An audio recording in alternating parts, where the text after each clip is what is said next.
तो आज की वीडियो में रिव्यू करेंगे मैनचेस्टर सिटी वर्सेस लिवरपूल को और मैन यूनाइटेड वर्सेस एवर्टन को। उसके बाद बात करेंगे about बार्सिलोना's draw against Rayo Vallecano as well as Madrid's thumping victory over Cadiz. And lastly discuss करेंगे about India versus Australia second T20 and IPL trade and intentions for all the teams. So let's begin.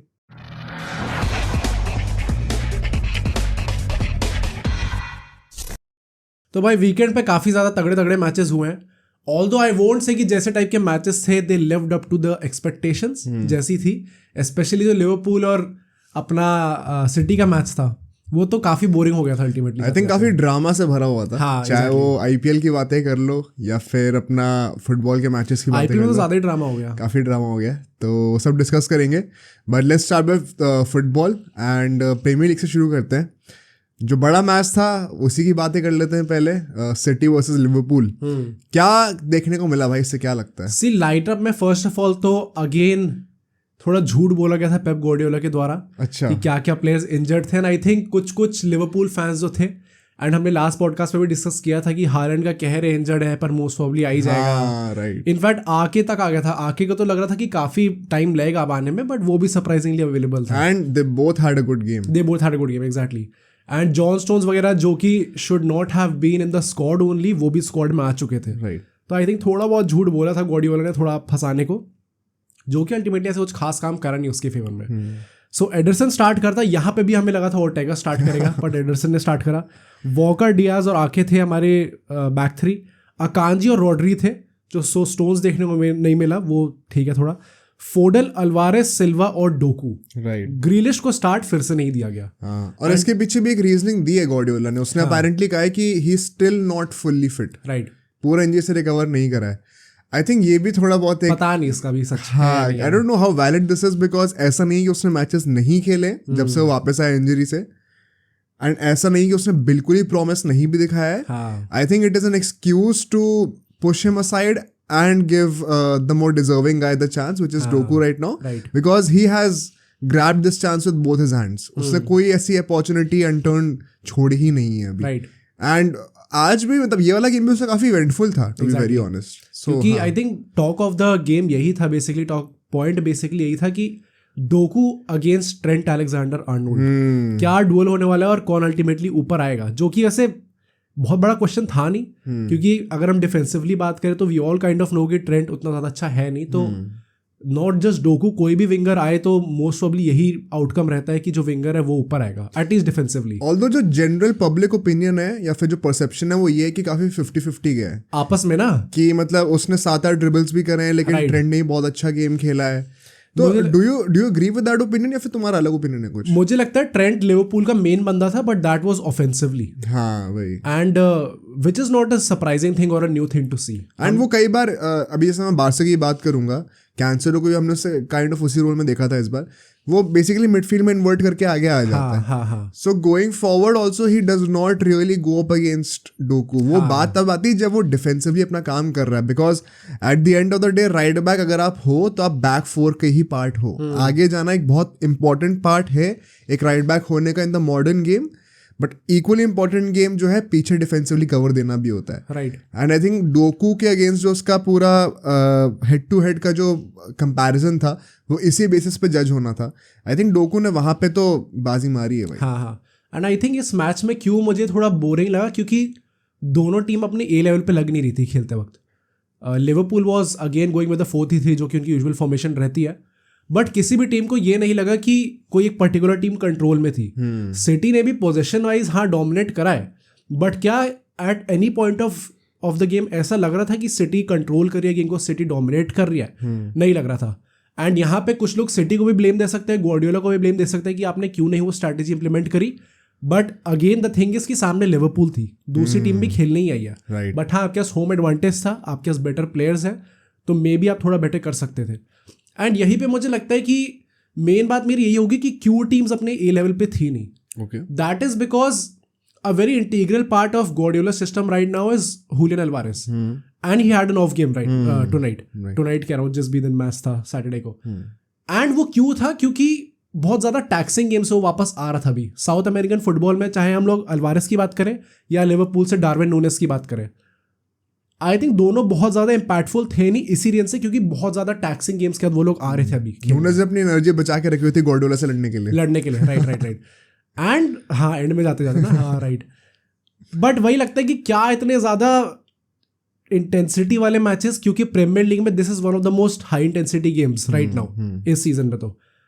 And क्या उस वक्त आप चाहते हो कि जब players अपने फुल पोटेंशियल पे ना हो उस टाइम पे वो मैचेस खेले। प्लस एक और चीज़ है कि इन्हें अर्ली किक ऑफ रखा था, धूप में मैच हो रहा था, एंड जब भी धूप में मैच होता है कहीं ना कहीं वो चीज़ देखने को मिलती है राइट, जो कि इतना अजीब लगता है देखने में, क्योंकि हम लोग क्रिकेट देखते हैं और क्रिकेट में वो सुबह से रात तक खड़े रहते हैं। एक्चुअली एज इंडियंस हम लोग को वो आदत भी है ना, we don't really struggle in that, मतलब as compared to the foreigners, so वो इशू तो है ही राइट। बट हाँ यार, इसलिए मुझे लगता है कि गेम जितना जिस लेवल पे हो सकता था उस पर था नहीं, एंड अल्टीमेटली 0-0 ड्रॉ ही हुआ, 1-1 ड्रॉ ही हुआ, which is the worst possible result for either of these teams right. क्योंकि उसके बाद जो आर्सेनल का गेम था वो आर्सेनल का गेम जीत गए, बाकी जो टीम्स थी उनका भी अच्छे अच्छे रिजल्ट्स आए हैं, तो बहुत ज़्यादा क्लोज गैप हो गया अब सबके बीच में। एंड इसी गेम की बात करूँ तो एज आई सेड सिटी ने पोजीशन मेंटेन करा था, बट कभी भी ऐसा नहीं लग रहा था कि वो कंट्रोल में है राइट। लिवरपूल एज यूजुअल अपना काउंटर अटैकिंग गेम खेल रही थी, एंड आई थिंक जब भी वो अटैक करने जा रहे थे काफ़ी थ्रेटफुल लग रहे थे, थ्रेटनिंग लग रहे थे, लग रहा था कि गोल आएगा कुछ ना कुछ करके। एंड यहीं पे हम लोग देखते हैं कि first of all I think कि सिटी का जो इस बार वो गेम खेले हैं, जो सबसे बेस्ट प्लेयर था उनका वो डोकू था, एंड उसके स्टैट्स भी उसने 12 ड्रिबल कंप्लीट करे थे। सो वही कहते हैं ना कि अगर हम लोग ट्रेंट अलेक्जेंडर आर्नोल्ड डिफेंसिवली और डोकू अटैकिंगली, जो कि आइडियल डुओ होना चाहिए, आइडियल डुएल होना चाहिए आपस में, because he is a winger and he is a right back right. I think उसमें स्पेसिफिकली उसकी बात करें तो डोकू अंदर ड्यूएल आराम से, क्योंकि अगर आप कुछ भी करके 12 ड्रिबल करने दे रहे हो तो बहुत ऑब्वियस है कि काफी ज्यादा इंपैक्ट रहा होगा। आई थिंक ट्रेंट के अगेंस्ट 7-8 ही थी, वो बची 3-4, 7-8 भी काफी ज्यादा ही है। हाँ वो तो है ही। हाँ, एंड डोकू के लिए मैं बस एक चीज कहूंगा, वाई आई थिंक कि मे बी ग्रिलिश खेलता तो शायद बेटर हो सकता था, दैट इज कि उसकी डिसीजन मेकिंग थोड़ी पुअर है, but then again that is expected, क्योंकि अभी बच्चा है, वो धीरे धीरे करके वो ग्रूम हो जाएगा, and he has shown promising science बहुत ज्यादा। तो आई थिंक बहुत ज़्यादा सोचने की बात नहीं है, बट हाँ इस गेम में अगर ग्रीलिश जैसा बंदा होता तो मे बी हम लोग डिसीजन मेकिंग बेटर देख सकते थे लेफ्ट विंग पे। एंड यहीं पे मैं और कुछ बात करूंगा कि फर्स्ट हाफ में आई थिंक दोनों टीम्स ने काफ़ी अच्छा मार था, काफ़ी अच्छे चांसेस क्रिएट करते हैं। इनफैक्ट सिटी का 27 मिनट पे गोल आता है अर्लिंग हालैंड, वहाँ पे मुझे लगता है कि फिनिश ऑब्वियसली बहुत अच्छी थी, नेथन आके ने काफ़ी अच्छा ड्रिबल करके असिस्ट निकाला था उसे, बट द फैक्ट इज कि Matip and van Dijk as a duo you can't give this much space to Haaland inside the box, right exactly, बहुत आराम से वो गोल मार सकता है। एंड वही हमने देखा कि उसका पहला चांस था वो पूरे गेम में और उसने वही फिनिश कर दी बहुत आराम से। वहाँ पे मैं एलिसन को भी कुछ कहूंगा नहीं वैसे, although through out the game वैसे क्या क्यों नहीं कहेंगे, जो उसने पास करा था अपना हालैंड के गोल के लिए स्टार्टिंग में, जो पहले गिव अवे कर दिया था। हाँ नहीं कहने का मैं तो सेव की बात कर रहा हूँ, नहीं सेव ठीक है, बट जो गोल कंसीड करा उसमें एलिसन की तो बहुत बड़ी गलती थी। आई थिंक वैसे उसका गेम बिल्कुल अच्छा नहीं था, नॉट जस्ट दैट गोल जो भी उससे गिव अवे करा उसमें, but through out the match बहुत ही ज्यादा लाइक कॉन्फिडेंट नहीं लग रहा था बिल्कुल जब भी उसे बॉल दी जा रही थी। एंड एलिसन के कहते ही है कि वो बॉल पे भी अच्छा है, प्लस शॉर्ट स्टॉपिंग भी अच्छी है, right. And city against game था तो आपको दिखाना चाहिए थी वो चीज़। एंड मुझे लगता है कि सला की बात करें तो सला का भी गेम बहुत ज़्यादा अच्छा नहीं था। As I said Trent was the main guy for them, Salah बहुत ज़्यादा कि कुछ इम्पैक्ट नहीं रहा उसका एज सच, ऑल्दो उसने अल्टीमेटली असिस्ट प्रोवाइड किया था ट्रेंट अलेक्जेंडर आर्नोल्ड को, बट सला से जितना हम एक्सपेक्ट करते हैं वो उसने करा नहीं। एंड द थिंग इज कि एक बहुत अच्छी चीज़ ये है कि अल्टीमेटली हालैंड ने 50 गोल मार दिए हैं, राइट, फास्टेस्ट प्लेयर। हाँ 48 गेम्स उसने 50 प्रीमियर लीग गोल्स मार दिए। सेकंड पे एंडी कोल आता है जिसने 65 गेम्स में मारे, इससे 48 में मार दिए, ऑलमोस्ट 20 गेम्स कम में। It is crazy what he is doing भाई साहब राइट नाउ। और मतलब लिवरपूल के अगेंस्ट उसका एक भी गोल नहीं था प्रीमियर लीग में इससे पहले, हमने पिछले पॉडकास्ट में डिस्कस किया था, एंड फाइनली वो भी आ गया, तो बड़ी टीम्स के अगेंस्ट भी मार ही दिया गोल उसने। एग्जैक्टली, एंड ओवरऑल बहुत ही ज़्यादा कुछ खास गेम नहीं था, बहुत ज़्यादा चांसेस देखने को नहीं मिले। इनफैक्ट मुझे लगता है इंटेंसिटी वाइज भी बहुत ज़्यादा उस लेवल का गेम था नहीं है। एंड 80th मिनट पे as I said Trent Alexander Arnold बस इक्वलाइज कर देता है, एंड उसने भी गोल काफ़ी अच्छा मारा, बट उसकी सेलिब्रेशन काफ़ी वो थी, वो ऐसे करके चुप करता है, कोल्ड करने का ट्राई, कोल्ड करने को। हाँ bro wants that FIFA cover. But the thing is कि हमने चीज़ देखी थी, रिमेंबर हमने लास्ट सीजन इस पे एक रिव्यू बनाई थी कि ट्रेंट अलेक्जेंडर आर्नोल्ड ने यूसीएल में कुछ गोल मारता उसका यही करा था, एंड उसके बाद ही had a very bad run of games. तो लेट्स सी आगे कैसा होता है।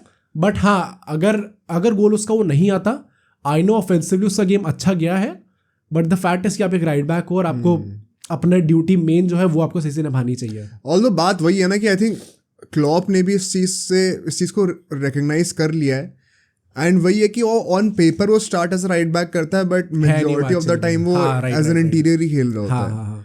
तो आई थिंक उसका सिस्टम ही ऐसा हो गया क्लॉप का कि वो बस दिखाने को है राइट बैक, बट अल्टीमेटली है नहीं। बट द पॉइंट इज कि लोग जज उसे वैसे ही करते हैं अभी भी। तो वही ना कि maybe we'll have to change the parameters on which we जज Arnold's performance in every game. तो बट वही बात है यार कि ऐसा भी नहीं है कि वो जब अंदर इंटीरियर की तरह जाता है तो वापस आता नहीं है राइट बैक पोजीशन पे डिफेंड करने के लिए। तो उसके लिए स्पेशली ये पूरा टैक्टिक बनाया गया है। अब he has to perform both ways, कोई एक्सक्यूज है नहीं एज सच। बट हाँ भाई, I think to sum this up, दोनों में से किसी की प्रेडिक्शन सही नहीं हुई अल्टीमेटली। तुम लिवरपूल कह रहे थे, मैं सिटी कह रहा था, ड्रॉ ही हो गया। एंड वही थोड़ा लैक लस्टर इसलिए भी था, मतलब आई वॉज नॉट एक्सपेक्टिंग कि इंटरनेशनल गेम्स का इतना बड़ा टोल आएगा, बट सरप्राइजिंगली वो भी अफेक्ट करा है फॉर सम रीजन।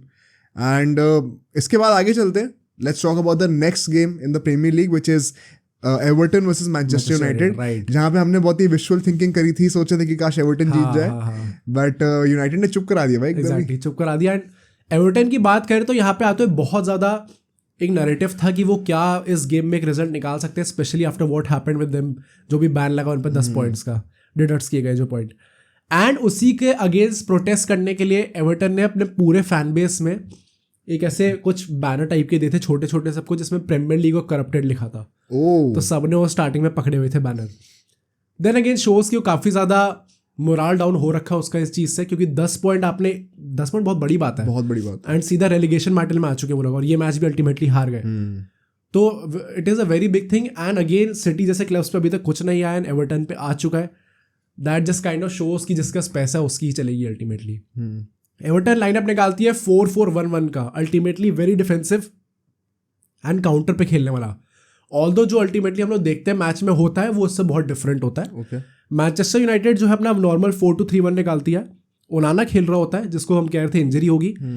शॉ खेलता है, लिंडलॉफ खेलता है, मैगवायर खेलता है, डालो खेलता है ना, यहाँ पे वरान नहीं खेलता, I will come back to that. McTominay खेलता है, कोबी मेनो खेलता है जो कि सिर्फ 18 साल का है, with a man of the match performance. बहुत ही अच्छी परफॉर्मेंस देता है वो। रैशफोर्ड स्टार्ट करता है राइट विंग पे, बीच में ब्रूनो खेलता है, लेफ्ट पे गर्नाचो खेलता है, आगे मार्शल खेलता है।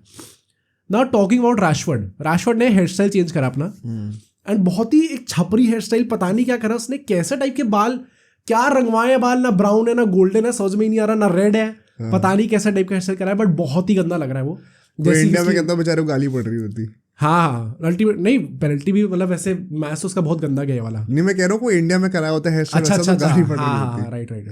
एंड अल्टीमेटली हेयर स्टाइल की तरफ उसका मैच भी काफी गंदा ही जाता है। एंड टॉकिंग अबाउट वरान की अपेरेंटली फाइट हो गई है कुछ टेन हैग से, इसकी भी हो गई है।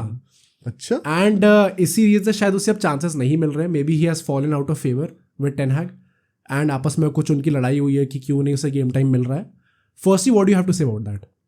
मतलब ये मुझे थोड़ा सरप्राइजिंग लग रहा है कि although should I be surprise, because जितने भी यूरोपियन एलीट क्वालिटी के प्लेयर्स रहे हैं जो यूरोपियन रॉयल्टीज़ में खेल चुके हैं, be it Ronaldo, be it Varane, Sancho को तो मैं नहीं कहूँगा वो चीज़, but Sancho was also a very promising young talent.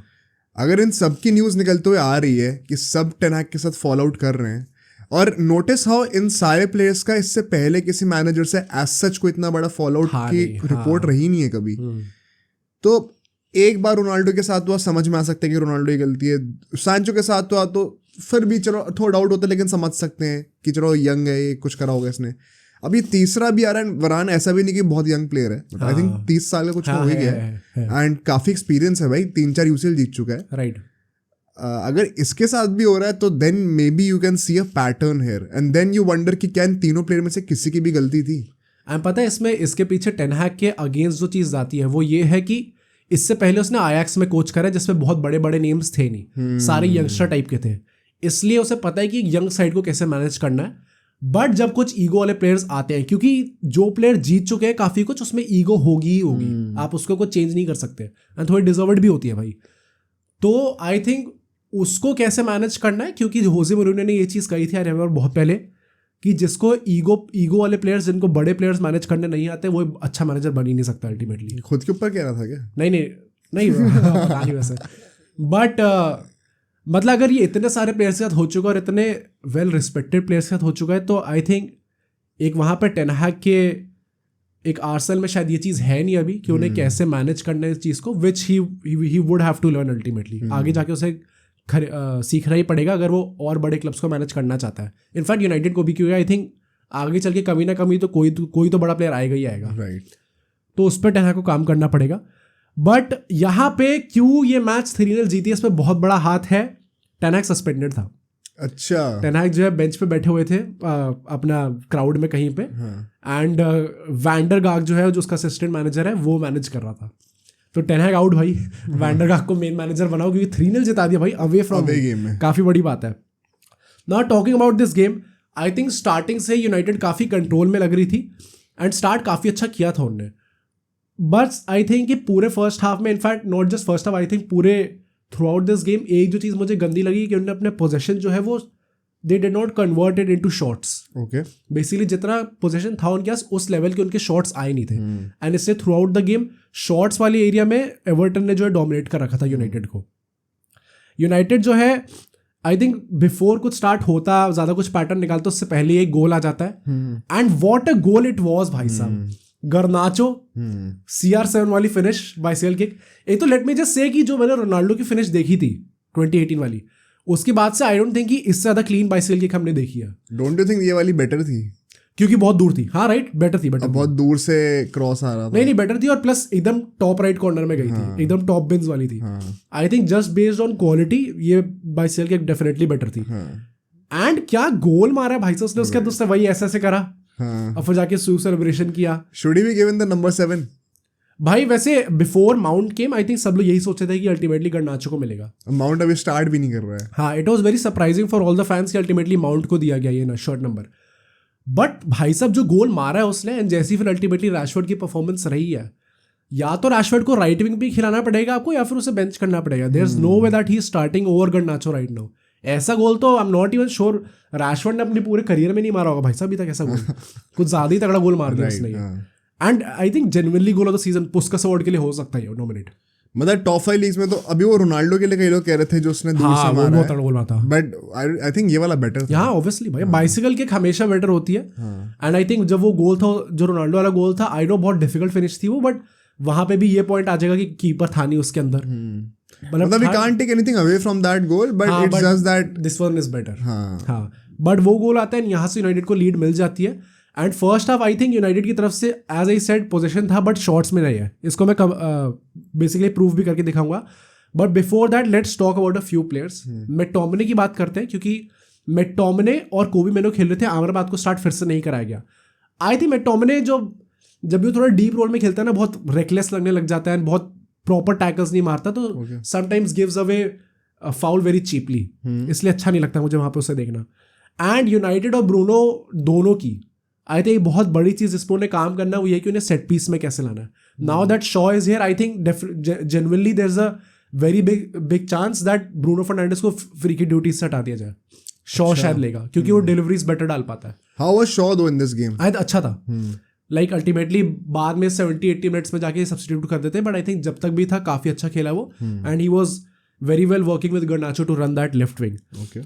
I think Everton का एक बहुत अच्छा चांस आया था फर्स्ट हाफ में, जिसमें ओनाना की कीपिंग बहुत अच्छी थी, बहुत अच्छे सेव्स करे ओनाना ने, and it is very good to see कि वापस अपने फॉर्म में आ रहा है धीरे धीरे करके। एंड आई वुड से कि जो मैंने कहा यूनाइटेड ने पोजीशन मेंटेन करके रखा था, लास्ट के 10-15 मिनट में एवर्टन जो है वापस धीरे धीरे गेम में आने लग गई थी। एंड यही चीज़ यूनाइटेड को प्रॉब्लम क्रिएट करवा सकती है। आपने एक गोल मार दिया है, आप शॉट्स ले नहीं रहे हो, दूसरी टीम गेम में धीरे धीरे और आ रही है। आई थिंक इस पर यूनाइटेड को काम करना चाहिए, क्योंकि एज ए सेड आपने लीड ले ली अवे फ्रॉम होम। अगर एक भी गोल आ जाता बाई चांस एवर्टन का, उसके बाद वो चढ़ जाते हैं, उसके बाद फिर यूनाइटेड की हालत खराब हो जाती। जैसे एक गोल पड़ता उनके अगेंस्ट, उनकी हालत खराब हो जाती। तो आई थिंक जब आप इतना अच्छा स्टार्ट करा है मैच, इतना तगड़ा गोल दे दिया आपके यंगस्टर ने, तो आई थिंक कि उस पर आपको बिल्डअप करना चाहिए। एंड मतलब बेसिकली आप उसको और बिल्डअप करके अच्छा चांसेस क्रिएट कर सकते हो। राइट। एंड यहाँ पे कुछ प्लेयर्स की याद करते हैं। आई थिंक कोबी मेनो का गेम बहुत अच्छा था, not just intensity wise but positioning बहुत अच्छी थी उसकी। एंड अमराबाद का अगर कैसिमेरो हटा दे तो आई थिंक इस टाइम पे कोबी मेनो ही स्टार्ट करेगा। बट देन अगेन एक ही मैच था, 18 साल का ही है, तो थोड़े ऊपर नीचे जा सकती है। एरिक्सन या फिर माउंट वगैरह जब फिट हो जाएंगे तब भी उनको क्या स्टार्ट नहीं करेंगे? आई थिंक एरिक्सन का तो शायद डिफिकल्ट है, क्योंकि वो वैसे भी उस पोजीशन पे बहुत अच्छा नहीं खेलता। एंड आई थिंक कि अगर अब खेलेगा तो भी कोबी मैनू जैसा प्लेयर है जो कि ज्यादा उसको प्रोवाइड कर सकता है, उधर पे ज्यादा इंटेंसिटी प्रोवाइड कर सकता है बेसिकली, जो कि बहुत इंपॉर्टेंट है यूनाइटेड के लिए। एंड अगर हम लोग फर्स्ट हाफ की बात करें, एवर्टन ने 4 शॉट लिए थे, 4 शॉट ऑन टारगेट थे 10 में से, एंड यूनाइटेड का 1 शॉट ऑन टारगेट था 2 शॉट में से। एक्सजी यूनाइटेड का 0.09 का था, एवर्टन का 1.10 का था। बस वही वो ब्रिलियंस की वजह से एक आ गया था गोल और लीड आ गई। एग्जैक्टली। बट सेकंड हाफ में आई थिंक उन्होंने बहुत बेटर करा अपने आप को, यूनाइटेड ने उन्हें चांसेस काफी अच्छे क्रिएट करने स्टार्ट करे। And until the 75th minute के आसपास तक आई थिंक यूनाइटेड काफी डिजर्वेडली लीड में थी। 2 गोल भी आ गए थे उनके। मार्शल फाउल कर दिया था मार्शल पे, ब्रूनो ने बहुत अच्छा काम करा, उससे रैशफोर्ड को पेनल्टी दे दी to give him some confidence. Rashford goal मार देता है एंड उसकी पेनल्टी भी काफ़ी अच्छी थी, एकदम टॉप बिन्स वाली थी। एंड उसके बाद जो है हम लोग एक और गोल देखते हैं, वो मार्शल की तरफ से आता है। मार्शल ने भी गोल इतना कूलली फिनिश करा है ना, मतलब चिप करके कीपर को, लाइक जेन्युइनली लग रहा था कि पता नहीं कितने गोल मार चुका है इस सीजन में आराम से, क्योंकि बहुत कॉन्फिडेंट फिनिश थी वो। मतलब does he make a case to start in the next game? नहीं, आई थिंक जब हॉलैंड आ जाएगा तो उसे स्टार्ट दिया। Would he be fit in the next game दो? हॉलैंड मोस्ट प्रोबब्ली हो जाएगा। अच्छा। बट मार्शल में वैसे भी आई थिंक बिल्कुल भी ट्रस्ट शो करना नहीं चाहिए, क्योंकि उस लायक नहीं है frankly, because over the years कितने साल से यूनाइटेड में है, बट उसने एक बार भी ऐसा नहीं दिखाया कि वो कंसिस्टेंटली गोल मार सकता है। मतलब उसको खिलाने के चक्कर में अगर रैशफोर्ड को राइट विंग पे डाल दिया, बिकॉज हमने प्रीव्यू में बात की थी कैसे the easier thing to do would be कि आप रैशफोर्ड को सेंटर फॉरवर्ड बना दो, उसने गोल भी नहीं मारे इतने टाइम से, शायद गोल ही आ जाए। But if they still want to accommodate Martial and the Rashford को एकदम ही आउट ऑफ पोजीशन खिला दिया, एंड यू सेड कि उसका गेम अच्छा भी नहीं जा रहा था, हाँ, तो मतलब हाँ they might be something. And इतनी ज्यादा फेवरेटिज्म है कि अल्टीमेटली गर्नाचो और मार्शल दोनों को सब्स्टिट्यूट करा जाता है एंड रैशफोर्ड को नहीं करा जाता, which was very frustrating for me कि आपने इसको कैसे नहीं सब्स्टिट्यूट करा। But all in all Everton का आई थिंक लास्ट के 15 मिनट में वापस गेम करना स्टार्ट करा एंड यूनाइटेड फिर से थोड़ी ढीली पड़ गई थी। इसी के चलते हम लोग देखते हैं कि सेकंड हाफ में भी एक्सजी जो है अल्टीमेटली ज्यादा एवर्टन का ही होता है। 2.43 का एक्सजी होता है टोटल एवर्टन का, एंड 2.18 का होता है यूनाइटेड का, एंड शॉट्स भी एवर्टन के ज्यादा होते हैं। बट इसके बाद से यूनाइटेड के लिए एक चीज अच्छी है कि उनका प्रीमियर लीग का फॉर्म काफी अच्छा है। लास्ट 6 प्रीमियर लीग गेम्स में से यूनाइटेड 5 जीत चुकी है। एंड जो टेबल की बात कर रहे थे, आर्सेनल अभी 30 पॉइंट्स के साथ है फर्स्ट पे, देन सिटी कम्स 29 पॉइंट्स के साथ, फिर लिवरपूल आती है 28 के साथ। एस्टन विला जीत गई थी अपना मैच, तो वो 28 पे आती है लिवरपूल के साथ। फिर स्पर्स आती है 26 के, जो कि अपना कंसेक्यूटिव 3rd मैच हार चुके हैं। एंड फिर इतना अच्छा कर रहे थे, अब दोबारा स्पर्स की आ गए। एंड फिर कम्स यूनाइटेड विद 24 पॉइंट्स। तो बहुत स्टैक्ड है प्रीमियर लीग। इनफैक्ट लिवरपूल और यूनाइटेड के बीच में सिर्फ 4 पॉइंट का गैप है, जो कि 3rd और 6th पे है। तो आई थिंक बहुत ज्यादा स्टैक्ड, एंड इस वक्त कोई भी कुछ नहीं कह सकता कि टॉप 4 में कौन आएगा। ये तो है। But now let's move forward to La Liga, और यहाँ पे हम लोग पहले बात करेंगे बार्सिलोना का जो ड्रॉ हुआ है रायो वालेकानो के अगेंस्ट। अवे गेम था, एंड हमने जो चीज़ें प्रीव्यू में कही थी उससे काफ़ी उल्टी चीज़ें हुई हैं इस बार, एंड कुछ फ़ायदा हुआ नहीं बिकॉज अल्टीमेटली गेम जीते भी नहीं। मतलब just to talk about the lineup, यहाँ पे मैं आपको बताता हूँ भाई, थोड़े सरप्राइजिंग मेरे ख्याल से तो सिलेक्शन से। कैंसेलो और Balde of course they were starting. Inaki Pena का मैं पता था स्टार्ट करेगा बिकॉज ter Stegen नहीं था फिट। सेंटर बैक पे इनिगो मार्टिनेज हमने प्रेडिक्ट किया था कि he would be starting here. साथ में कौन स्टार्ट करता है? It is not Araujo, it is not Kounde, it is Christensen. Okay, तो although I don't mind exactly because Christensen ने पिछले सीजन जिस तरीके से खेला है, you can't really question him.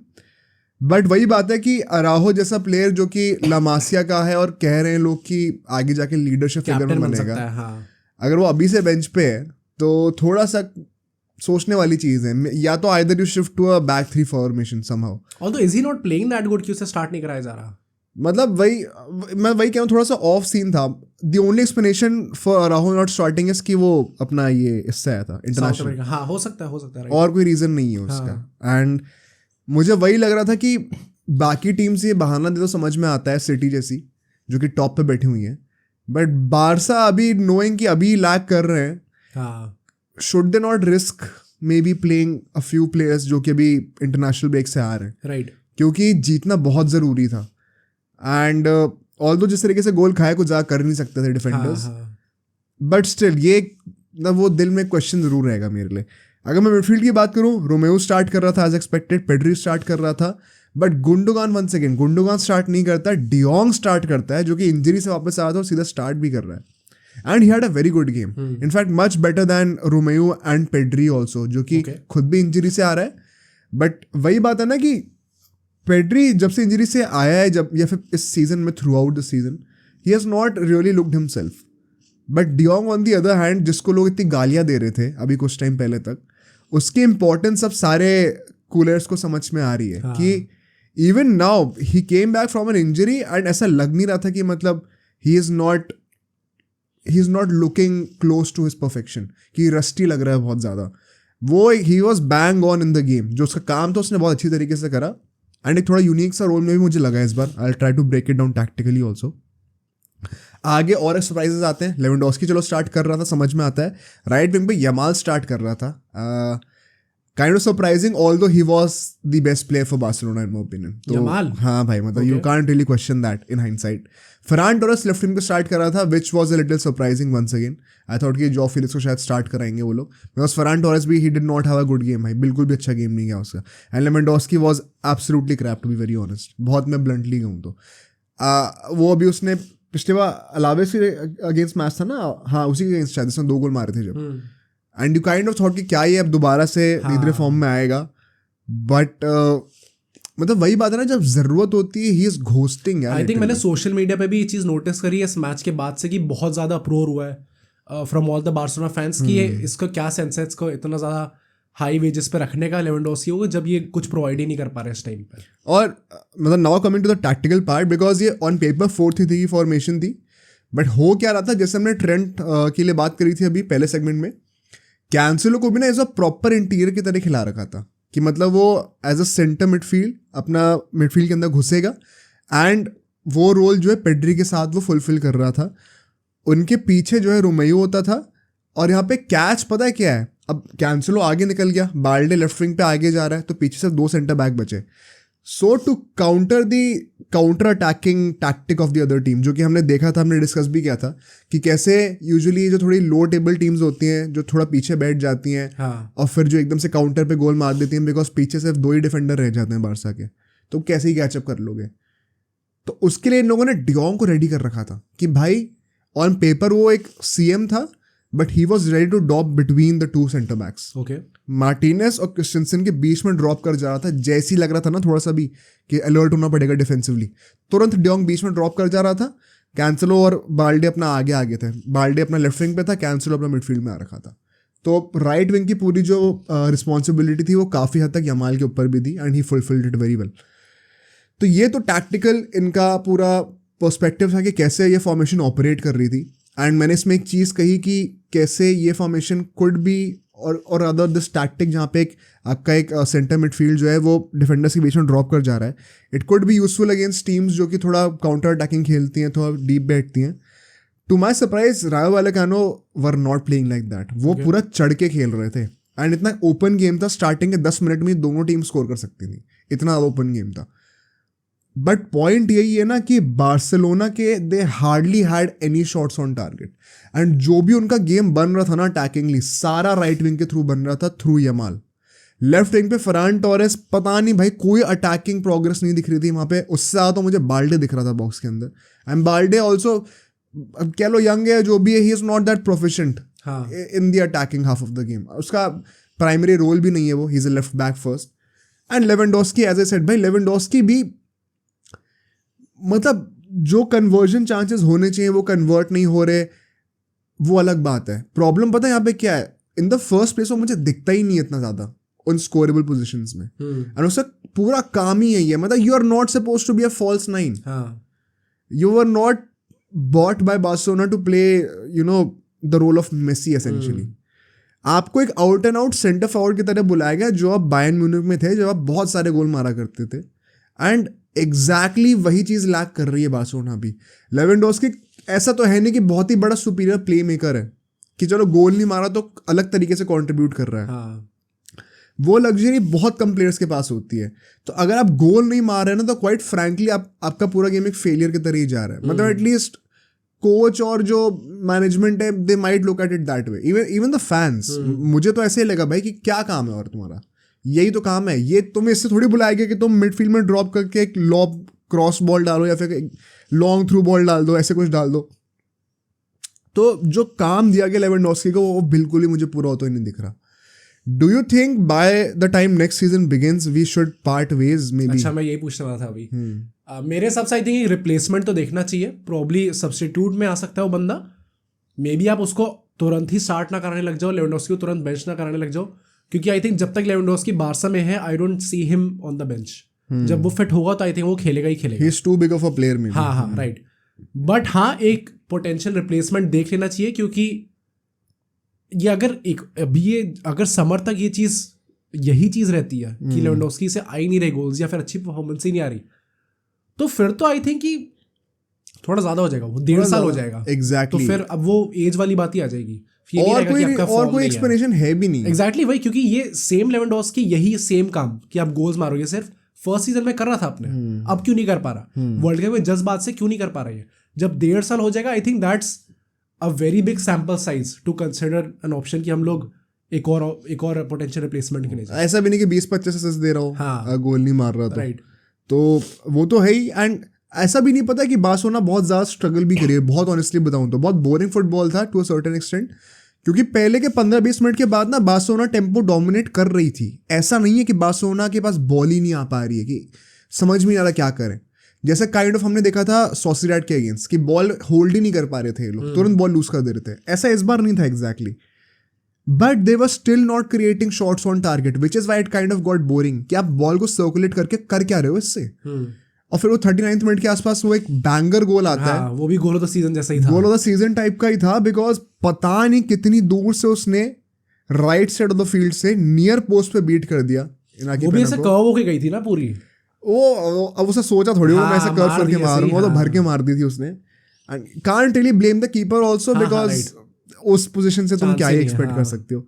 It was just कि वो मतलब जिसने मारा उसके भी आप कितनी तारीफ कर लोगे, बिकॉज उसने खुद एक्सपेक्ट नहीं किया होगा। तो वो गोल आउट ऑफ द ब्लू ही था, and it started from a free kick by the way, जिनको नहीं पता है तो ऐसा भी नहीं था कि ओपन प्लेस से आया है, which makes it all the more unpredictable. तो चलो मैं एक बार को मान भी जाऊं कि किस्मत खराब थी, इतना अच्छा गोल आ गया, बट जितना हमारे पास पोजेशन था, we had more possession at the end of the first half, but Vallecano had much more shots and much more shots on target. वो अपने चांसेस ट्राई तो कर रहे थे, हम पोजीशन का क्या करेंगे, खिचड़ी बनाएंगे क्या? ये चीज हम लोग के सेटियन के अंडर कहा करते थे, इफ यू गाइज रिमेंबर। और फिर सेकंड हाफ में भी आई वुड से कि चलो बार्सिलोना ने डोमिनेट करना शुरू करा, पोजीशन तो था ही, वो तो फर्स्ट हाफ में भी था, शॉट्स भी इस बार कई ज्यादा लिए। इनफैक्ट आई थिंक 10 शॉट्स कुछ इन लोगों ने सिर्फ सेकंड हाफ के अंदर ही ले लिए थे बार्सा ने। तो they showed a major improvement, थोड़ी अर्जेंसी दिख रही थी। इनफैक्ट पहले के 10-15 मिनट में सेकंड हाफ के 2-3 हेडर के चांसेस भी आए थे, एक बार फरान टोरेस था, एक बार पेड्री था। बट वही बात है ना, यहाँ पे इन मोमेंट्स में आपको यूजुअली लेवेंडोस्की दिखना चाहिए। उसमें से एक चांस तो लेवेंडोस्की ने खुद ही लॉब करके दिया था, but otherwise in general if you know what I mean, Lewandowski should be at the receiving end of these opportunities, और वो मुझे बिल्कुल भी होते ही नहीं दिखता फॉर सम रीजन। और ये सब चांसेस बन रहे होते हैं बट टू नो फ्रूइशन। जो वंस इन सबसे थ्रेटनिंग प्लेयर था वो यमाली लग रहा था मुझे। अब वही है कि वो बॉक्स तक ड्रिबल कर करके पहुंच रहा था, फिर उसका जो फाइनल शॉट था या तो उसमें उतनी पावर नहीं थी कि वो बीट कर दे कीपर को, या फिर वही कि वो बॉल लूज कर दे कुछ कर दे, तो वो थोड़ी इमेच्योरिटी दिख रही थी। बट सबसे ज्यादा चांसेस क्रिएट करके बॉक्स के अंदर वही दे रहा था, इसलिए उसे ब्लेम भी नहीं कर सकते। एग्जैक्टली कि एटलीस्ट कुछ तो कर रहा है, बॉल पहुंचा तो रहा है कम से कम बॉक्स तक, तो आप क्या ही बोलोगे उसको। एंड 2 अदर गाइज जिनको मैं क्रेडिट दूंगा, de Jong firstly, because de Jong looked really nice to me, जो मैंने उसका पूरा रोल टैक्टिकली एक्सप्लेन करा और वो भी उसने बहुत अच्छे तरीके से निभाया। एंड इनिगो मार्टिनेज, क्योंकि जो गोल भी आता है ultimately around the 80th minute, वो लॉन्ग बॉल फिर से इनिगो मार्टिनेज से डालता है। हमने प्रीव्यू में भी डिस्कस किया था लास्ट पॉडकास्ट में कि इनिगो मार्टिनेज का सबसे बड़ा एसेट जो मुझे लगता है वो लगता है उसका डिस्ट्रीब्यूशन। पासिंग एबिलिटी उसकी डीप से बहुत अच्छी है। एक वो लॉन्ग बॉल डालता है लेफ्ट विंग पर, आई थिंक बाल्डे को मिली थी शायद, और फिर वहां से वो क्रॉस मारता है। एंड लेवेंडोस्की इस बार रिसीविंग एंड पे होता, बट डिफेंडर ने, क्योंकि बॉल ना बहुत दूर थी और डिफेंडर को रोकने के लिए वो पैर मारना ही पड़ता अपना, बट पैर मारने के चक्कर में उसने ओन गोल ही मार दिया, बॉल नेट के अंदर ही मार दी। और तो अगर वो नहीं होता तो शायद तब भी गोल हो ही जाता। वही तो, मतलब उसको करना ही था, he did not have an option there, and thankfully एक ओन गोल आ जाता है। बट इसके बाद एक बहुत कंट्रोवर्शियल चीज़ होती है in the last I think 94th minute की बात थी ये, जब एक बहुत क्लियर पेनल्टी जो है नहीं दी जाती रफीनिया के ऊपर. What do you say about that? क्योंकि हम लोग के पास काफी एलिगेशंस है कि हम पैसे खिलाते हैं जो करते हैं. एंड एक वो लेवेंडोस्की की भी निकल के आई ना क्लिप की आउट ऑफ नोवेयर, देखा तुमने वो? नहीं. गेम कहीं और चल रहा है, बॉक्स के अंदर है, अच्छा उसको पकड़ के पीछे गिरा देता है और वैसे पूरा कॉमिकल वे में गिरा. हां राइट. तो क्या मतलब क्या कहें भाई इसके बारे में? आई थिंक वो लेवेंडोस्की वाला जो था वो तो शायद मुश्किल था पेनल्टी देना, क्योंकि वो प्ले से एकदम दूर चल रहा था, शायद ध्यान नहीं जाता. बट वो रफीनिया वाला था, वो तो जेन्युइन पेनल्टी थी. मतलब उससे प्रॉपर्ली लात मारी हुई उसके पैर में, अब जब तक टूट के बाहर नहीं आएगा पैर तब तक आप दोगे नहीं क्या पेनल्टी. तो I think another example of very poor refereeing from La Liga. मैं सिर्फ रियल मैड्रिड सिर्फ बार्सिलोना के लिए नहीं कह रहा, बट ये इन जनरल बहुत ज्यादा गंदी रेफरिंग हो रही है ला लीगा में. एंड यहाँ पे बहुत जरूरी है तेबास का काम करना, क्योंकि भाई लीग का अगर आप लेवल नहीं ऊंचा करोगे तो फिर आप मरने ही वाले अल्टीमेटली, एंड अपने साथ आप बाकी क्लब्स को भी ले डूबोगे. एंड ये पॉइंट्स है स्पेशली बार्सा कुछ टाइम पे कितना कॉस्ट करने वाला है भाई. 4th पे इस टाइम पे बार्सिलोना, एंड अभी 4th पे इस टाइम पे डायरेक्टली 3 पॉइंट्स अफेक्ट हो गए ना आपके अगर वो कन्वर्ट हो जाता तो. एंड एक और मैं लास्ट पॉइंट ये कहूंगा कि जैसे मैंने प्रीव्यू में भी कहा था कि I would have started Raphinha personally, and वो चीज़ मुझे दिखी काइंड ऑफ. जब वो रफीनिया आया था ना खेलने के लिए, उसने एक पोस्ट पे ही मारा था बहुत तगड़ा shot out of the box. उसे नियर पोस्ट पे कर्व शॉट लेता है, पोस्ट पे लग जाता है, वो चीज़ रिबाउंड होती है. Lewandowski could not convert there also. थोड़ा एक्टिंग कर रहा था कि मुझे गिरा दिया गया जो भी है, अब मुझे नहीं पता वो जेन्युइन था कि नहीं, वो तो वही जाने. बट फर्स्ट टाइम मुझे लगा था रफीना ने ऐसे शॉट क्यों लिया जब वो ले रहा था और मिड एयर में बॉल थी. बट जब पोस्ट में जाके लगेगी ना तो मुझे लगा कि नहीं भाई कुछ सेंस है इसके डिसीजन मेकिंग में. एंड क्वाइट सरप्राइजिंग बिकॉज मैं बिल्कुल भी फैन नहीं हूँ रफीना का. लास्ट सीन मैंने बहुत क्रिटिसाइज भी करा था उसको. But at this point of time it kind of seems like he is at least one of those guys जो कि कुछ क्रिएट करके तो दे रहे हैं. So I would be interested to see कि वो और यमाल कैसे साथ में खेल पाते हैं. अभी हमारे आई थिंक बेस्ट विंगर्स वही दोनों, और वो दोनों राइट विंग पर ही खेलते हैं अनफॉर्चुनेटली. तो वो सोचने वाली बात होगी. But now moving on to the last game of football, which is Real Madrid's victory over Cadiz थी ना. Cadiz थी. तो भाई 3-0 जीत जाते हैं. राइट. क्या होता है इस मैच में? See, very honestly बहुत ज़्यादा डिस्कस करने को है नहीं इस मैच पे. One of the very boring matches I've seen in this weekend. Not because की स्कोर लाइन कैसी थी, क्योंकि 3 गोल तो हमने मारे हैं, and it's not like कि Cadiz भी एकदम मरी हुई थी. Although एंड में जाते जाते मरी गए थे वो. बट जस्ट बिकॉज कि हमारी जो अप्रोच थी वही ऐसी थी कि हम लोग 1-1 लीड के साथ भी बहुत खुश थे. इनफैक्ट फर्स्ट हाफ में talking about the lineup, Cadiz ने 5-4-1 की फॉर्मेशन खिलाई थी, ultra defensive and try to hit on the counters.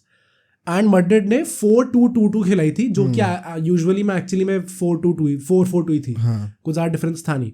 लूनन खेलता है, मेंडी खेलता है, नाचो खेलता है, रूडिगर खेलता है, कारवाहल खेलता है, क्रूज वाल्वर्दे हमारे सॉर्ट ऑफ बीच में डबल पिवट बना के रखे हुए थे. बेलिंगम एंड मॉड्रिच जो थे उनको आगे जाने की लिबर्टी दे रखी थी. एंड आगे होजेलो और रॉड्रिगो खेलते हैं. नाउ लोग ये कहेंगे कि ब्राहिम डियाज क्यों नहीं खेलता. उसको एकदम एंड मोमेंट में कुछ इंटेस्टाइन प्रॉब्लम हो गई थी. अच्छा. ये पेट की प्रॉब्लम मैड्रिड में पता नहीं कैसे इतनी ज्यादा होती है. कभी विनीशियस को होती है, कभी इसको होती है. का कुछ खराब है क्या भाई? पता नहीं क्या, पर हर वक्त पेट की प्रॉब्लम एकदम फनी लगता है एक्चुअली में सुन के कि भाई क्या एकदम से. बट हाँ, कार्डिज ने एकदम प्रॉपर लो ब्लॉक खिला रखा था, and they were trying to hit on the counters. Madrid ने पोजीशन डोमिनेट कर रखा था, बट द फैक्ट इज कि they were very vulnerable on crosses, जो कि हम लोग थ्रू आउट द सीजन कहते आए हैं. इनफैक्ट फर्स्ट हाफ में before Real Madrid ultimately scored the goal, 2 काफी अच्छे चांस है कार्डिस के पास which could have been converted into a goal. At least एक गोल तो आ सकता था. एंड दोनों क्रॉसेस से थे, दोनों कॉर्नर से थे. तो आई थिंक एक और चीज़ है जहाँ पे मैड्रिड को कंटिन्यूसली इंप्रूव करना चाहिए, क्योंकि 6-6 फीट के डिफेंडर्स लेके अगर आप क्रॉसेस से डील नहीं कर पा रहे हो तो फिर फायदा क्या हुआ इतनी हाइट का ना. बेलिंगम आ जाता है वापस इस मैच में. लोग सोच रहे होंगे ये बेलिंगम कैसा आ गया, उसको शोल्डर इंजरी थी, आना नहीं चाहिए था. कायदे से तो नहीं आना चाहिए था, बट इस गेम में देख के लगा ही नहीं कहीं पे भी कि उसको शोल्डर इंजरी थी, क्योंकि whether it be work rate, intensity, हर चीज़ में बेलिंगम एकदम टॉप नॉच था. एंड अल्टीमेटली गोल भी मार देता है वो, क्योंकि गोल के बिना तो उसका गेम कंप्लीट होता नहीं है. And a very boring first half I would से अगेन, क्योंकि हमारी अप्रोच ही ऐसी थी. एक गोल मार दिया हमने जब रॉड्रिगो गोल आता है इन द 13th मिनट.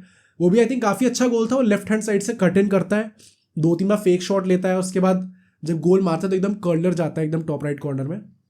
तो आई थिंक गोल बहुत अच्छा था. बट उसके बाद की फर्स्ट हाफ में पूरे जितने मिनट्स बचे थे अप्रोच बहुत ही गंदी थी. लाइक लग ही नहीं रहा था कि ये लोग ट्राई कर भी रहे, विच विच इज़ ऑल्सो फाइन वैसे अगर कहा जाए तो, क्योंकि हमने लास्ट पॉडकास्ट में भी डिस्कस किया था कि प्लेयर्स ऑलरेडी बहुत कम है इनके पास एंड अभी चैंपियंस लीग फिक्सचर है ट्यूसडे को, तो थोड़ा बच के खेलना ही पड़ेगा। डिड यू फील कि इन लोगों ने अपनी इंटेंसिटी थोड़ी कम करके रखी हुई थी इन दिस गेम? हाँ, that's what I am saying कि वो एक गोल से भी खुश थे, लग ही रहा था ये कि इन्हें कुछ फर्क नहीं पड़ता अब। एंड वी आल्सो सेड कि कैसे प्रीव्यू में कि the only way they score more than 2 goals is कि अगर कार्डिफ से बिछी जाए पूरा, तो did you also see that happening? तुमने शायद 3-0 की प्रेडिक्शन करी थी ना? हाँ। तो आई थिंक एंड में जाते जाते after the second goal I think वो बिछ गए थे थोड़ा, क्योंकि उन्हें भी लगा था कि अब रिजल्ट नहीं निकल पाएगा। उसके बाद मैड्रिड ने एक और गोल मार दिया, अल्टीमेटली थोड़ा ईजी हो गया था। But I think second half में, before coming to that, I would say कि जब सेकेंड हाफ स्टार्ट हुआ था तो मैड्रिड ने थोड़ा स्विच ऑन कर दिया था अपने आप को।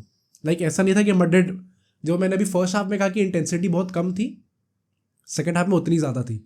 आई थिंक वो थोड़ा इंटेंशनली खेल रहे थे, थोड़ा गोल मारने के लिए खेल रहे थे, इंटेंट दिख रहा था उनके सारे अटैक्स में, इसलिए अच्छा लगा और इसलिए शायद 2 गोल और पड़े। 63rd मिनट में मॉड्रिच एक गोल मारने जाता है, वो पोस्ट पे लग जाती है, वो भी बहुत अच्छा आउटसाइड द बॉक्स शॉट था और गोल होता तो काफ़ी अच्छा गोल होता अल्टीमेटली। बट उसके जस्ट बाद रोड्रिगो का एक गोल आता है, वो भी एकदम सोलो गोल था, देखा मैंने, वो एकदम दूर से चलते चलते, वैसे उसको क्या ही कहे, क्योंकि हाँ करते करते उससे गोल मार दिया वो। तो उसको भी कहते कि बैंगर गोल ही है एकदम। एंड 2 यंगस्टर्स हमें देखने को मिल गया, Garnacho and Rodrygo. Right, I think it was a great goal though. And वही वंस अगेन राइट साइड से नियर पोस्ट पे मारा उसने, तो वो भी it's not that easy for a right handed player. Exactly, right handed कह रहा हूं भाई, राइट फुटेड प्लेयर। हाँ राइट। एंड मुझे यही लगता है कि रोड्रिगो को देखिए कि पिछले 2 मैचेस में उसके 7 गोल असिस्ट का कॉन्ट्रीब्यूशन है, तो वी आर सीइंग कि वो धीरे धीरे वापस अपने फॉर्म में आ चुका है। एंड इन 2 गोल के बाद वो एक असिस्ट भी प्रोवाइड करता है टू जूड बेलिंगम, वो भी 73rd मिनट में आता है। आई थिंक वो भी काफ़ी अच्छा गोल था, क्योंकि बहुत टाइट एंगल से लेफ्ट हैंड साइड से लिया था उसने शॉट जूड बेलिंगम ने।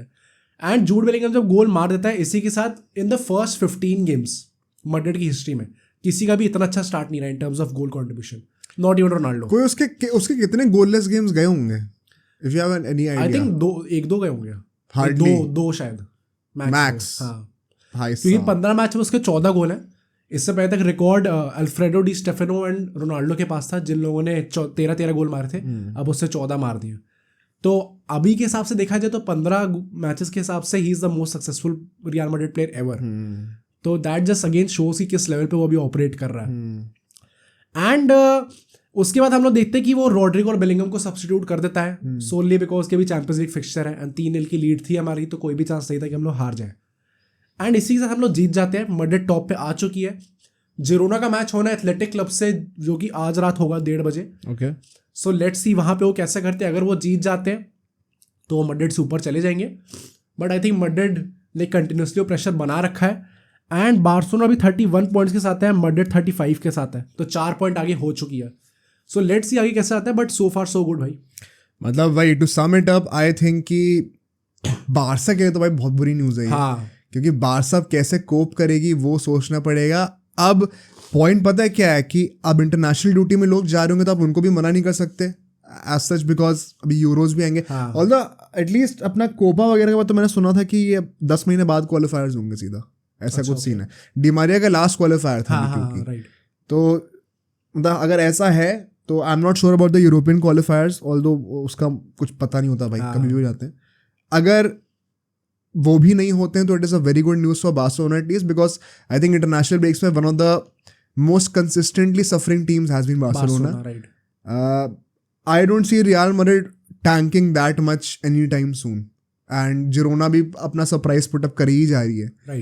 एटलेटिको मैड्रिड भी कहीं ना कहीं पीछे तो पड़ी रहेगी टॉप 4 में। एक गेम कम खेला उन्होंने by the way Atletico Madrid, exactly, उसके बाद भी बार्सिलोना से ऊपर है अभी। तो वही कि रियल मैड्रिड जीती तो जीती, लेकिन सबसे बुरा हालत इसका as a Barca fan Barca का भी होने वाला है।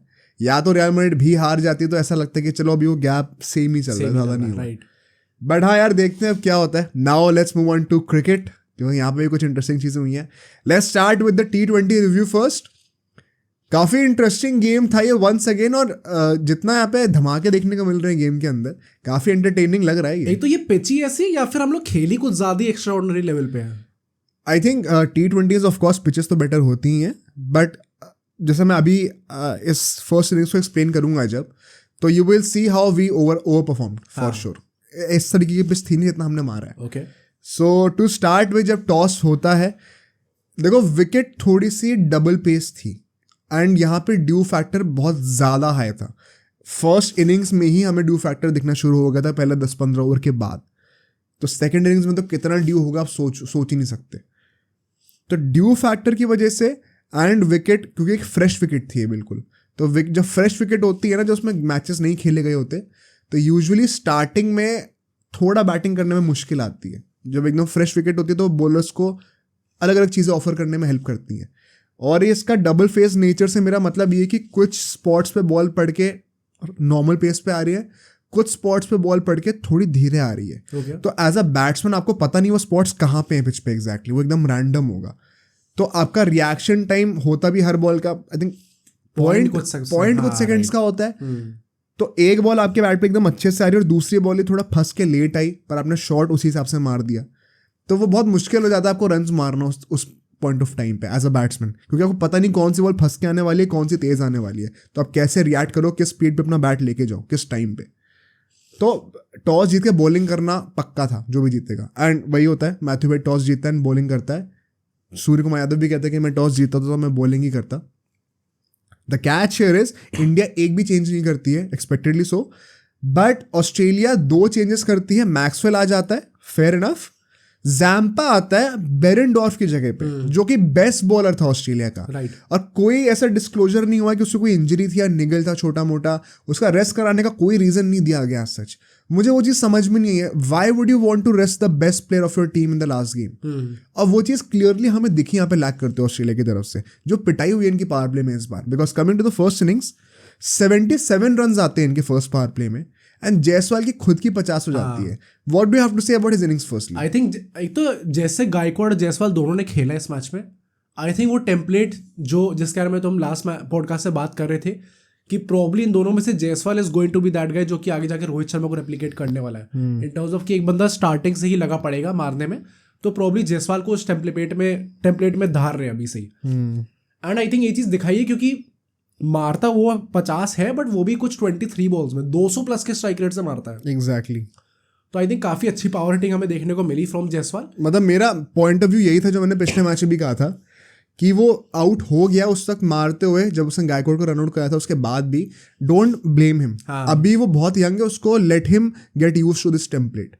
If he wants to play test matches and T20s both, उसको वो दोनों एक्सट्रीम्स का टेम्परामेंट लाना ही पड़ेगा, वरना आप एक फॉर्मेट को ही खेलो और खुश रहो उसमें। और ये टेम्पलेट जो हमने आज देखा है, ये इसीलिए बिकॉज उसने पिछले मैच के डर के चक्कर में अपने आप को रोका नहीं करा। राइट। जो मैंने आपको बताया अभी कि कितना मुश्किल था पिच पे खेलना, पहले के 1-2 ओवर में थोड़ा बहुत दिखा भी था हम लोगों को, but this is the importance of a player like Jaiswal right now, या फिर Rohit Sharma in the world cup. हमने ऑस्ट्रेलिया के अगेंस्ट फाइनल में यही चीज़ तो देखी थी, जब रोहित शर्मा बैटिंग कर रहा था अलग ही पिच लग रही थी, और उसके बाद बाकी लोग जब बैटिंग कर रहे थे तो एकदम ही अलग पिच लग रही थी। राइट। ऐसा क्यों होता है? पिच सेम होती है, लोगों के इंटेंट में फर्क होता है।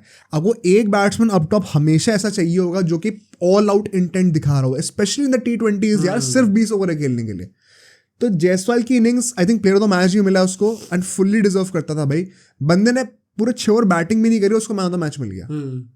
तो इस लेवल का उसका इम्पैक्ट था, जितनी तारीफ करो उतना कम है उसका यार। मतलब मैं तो ये कहूँगा कि जायसवाल की जो ये इनिंग्स थी ना, उसको खुद भी एज अ टेम्पलेट ये रखना चाहिए कि अगर मैं इस मुश्किल विकेट पे अगेंस्ट अ टॉप साइड इस तरीके से रन मार सकता हूँ, इससे बड़ी कोई कॉन्फिडेंस गेन करने वाली बात नहीं है। और अगर मैं इनके अगेंस्ट कर सकता हूँ तो मैं किसी के अगेंस्ट भी कर सकता हूँ। कोई इतना बड़े बॉलर्स नहीं होते T20 में। T20 में हर बॉलर बचने के लिए ही जा रहा होता है।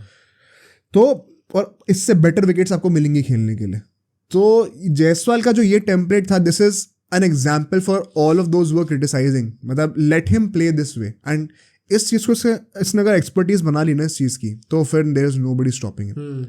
गिल के ऊपर से कितना प्रेशर हट जाएगा फ्यूचर में, तुम ये सोचो। और आउट हो जाता है वो अल्टीमेटली। नाउ अब ऑलमोस्ट हर बंदा जो खेला या तो नॉट आउट रहा तो 50 मारिया, except Sky I think. Ishan Kishan और अपना गायकवाड़ बैटिंग करने के लिए आते हैं, एंड बीच में ना ये जो 6 से 10 ओवर का फेस था, यहाँ पे जैम्पा और अपना सांघा जो है, ये दोनों लेग स्पिनर्स अपना बड़ा अच्छे से बॉलिंग कर रहे थे। रन्स रोकने शुरू कर दिए थे इन लोगों ने। इनफैक्ट 10 ओवर के बाद इनके 101 रन थे, पर विकेट एक ही गिरा था। अब कैच यहाँ पे यही है। मुझे ना उस टाइम पे थोड़ा ये लगा कि यार हम लोग थोड़ा ज़्यादा एकदम से रन रेट किल तो नहीं कर दे रहे कहीं से, बिकॉज वही हुआ ना, जैसे रोहित शर्मा फाइनल में जब आउट हुआ था तो एकदम से जब बाकी लोग बैटिंग करने आए तो ऐसा लगा कि अलग ही पिच चल रही है। हाँ, यहाँ पे एग्जैक्टली सेम लग रहा था। अब बात वही है कि वो इंटेंट की बात होती है। तो जब ये 3-4 ओवर इन लोगों ने बहुत साइलेंटली निकाले, मुझे लगा कि क्या हम लोग यहाँ पे एक ट्रिक मिस कर रहे हैं, बिकॉज हम सबको पता था ये कि सेकंड इनिंग्स में जो पिच होगी और जो फर्स्ट इनिंग्स में पिच है, सेकंड इनिंग्स में बहुत बेटर हो जाएगी।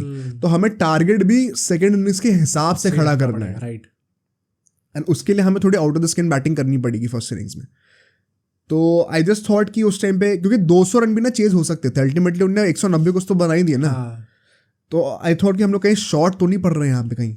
बट जिस तरीके से फिर ईशान किशन ने और मतलब गायकवाड ने तो चलो सपोर्टिंग रोल दे रखा था, ईशान किशन ने, एंड देन आफ्टर दैट अपना स्काई जो थोड़ा बहुत कैमियो खेला, रिंकू सिंह तो भाई साहब जिस तरीके से एक्सेलरेट करा है। पहली बात तो ईशान किशन अनदर 50 यार, क्रेडिट टू हिम, 250 लगातार मार दिए हैं। एंड वो बेचारे का मुझे लगता है कि वो जब भी परफॉर्म कर रहा होता है, जब मेन टीम आएगी उसको निकालना ही पड़ेगा। तो वो वही है कि बेचारा जब खेल रहा है तो एटलीस्ट रन तो मार रहा है, अपनी तरफ से बेस्ट दे रहा है, एंड बहुत क्रेडिट जाता है उसको यार। अल्टीमेटली 15 ओवर खत्म होते तक हमारे 164 रन बन चुके थे। तो अगले के जो 10 से 15 ओवर के बीच में 5 ओवर थे, इसमें हमने रन रेट दोबारा कवर कर ली, 63 रन मारे, ऑलमोस्ट 13 रन एन ओवर की रन रेट थी हमारी। और इसमें क्रेडिट जाता है भाई ईशान किशन को फर्स्टली, बिकॉज मैक्सवेल का एक यहाँ पे एक ओवर आया था जो कि गेम चेंजिंग ओवर था, आई थिंक 13th ओवर के आसपास था, जहाँ पे 23 रन आ गए थे, और फिर उसका सांगा है उसकी पिटाई कर दी। तो वो एक ओवर जो चाहिए होता है ना आपको पूरा मोमेंटम शिफ्ट करने के लिए, मैक्सवेल ने उस चीज़ का काम करा है इस बार। मैक्सवेल भी बहुत एक्सपेंसिव था, आई थिंक 2 ओवर में कुछ 30-40 रन नहीं हो सकते। एंड उसके बाद से there was no looking back. आखिरी के 5 ओवर में आई थिंक कुछ 70 कुछ रन आते हैं भाई, 70 कुछ रन आने सिर्फ 5 ओवर में, मतलब 14-15 रन पर ओवर आप मार रहे हो, और आधे रन तो एक ही बंदे ने मारे हैं। और मतलब हाँ, स्काई आता है पहली ओवर पे छक्का मारता है, फिर इवेंचुअली आउट हो जाता है। गायकवाड भाई उसकी बात नहीं करी, बहुत तगड़ी इनिंग्स खेली उसने भी। This is the kind of innings that Steve Smith can play if दूसरे एंड से लोग अटैक करके दे रहे और इस लेवल तक अटैक कर रहे हैं। गायकवाड का भी अगर मान लो रिंकू सिंह वगैरह ने एंड में वो 30-40 रन ऐड नहीं करे होते तो शायद कुछ क्वेश्चन उठते उसके ऊपर भी कि आपने 40 बॉल में 50 रन मारे हैं, पर अल्टीमेटली स्कोर तो 200 का ही हो रहा है और आपने पूरे 20 ओवर बैटिंग कर ली है, तो आप क्या कर रहे थे वहां पे। बट क्योंकि दूसरे एंड से इतना सपोर्ट था, उसको इतने अच्छी पावर रेटिंग चल रही थी, उसका काम ही ये था कि सिंगल और दूसरे एंड पे जाओ, राइट।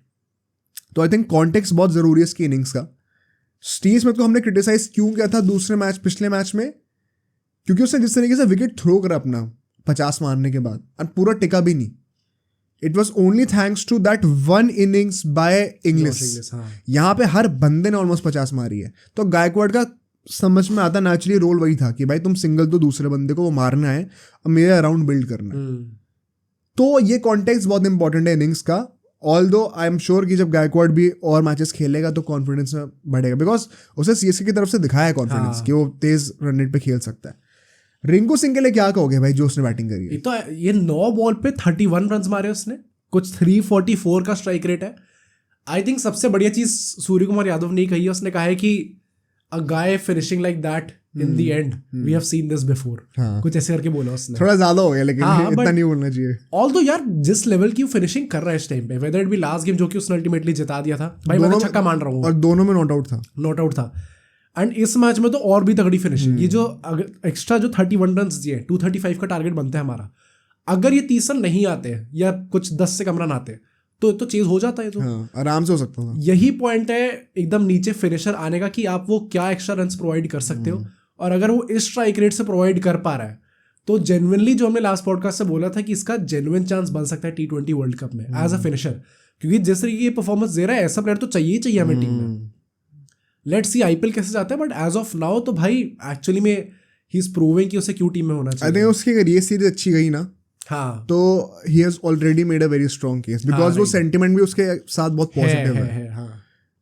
एंड वो जिस पोजीशन पे बैटिंग करने के लिए आ रहा है अभी, नंबर 6 नंबर 7 पे भी अगर आता है, वो स्लॉट एग्जैक्टली इतना अभी कंपटीशन नहीं है, बिकॉज जो सीनियर प्लेयर्स आएंगे वो सब टॉप ऑर्डर के बैट्समैन है मोस्टली, नंबर 4 तक।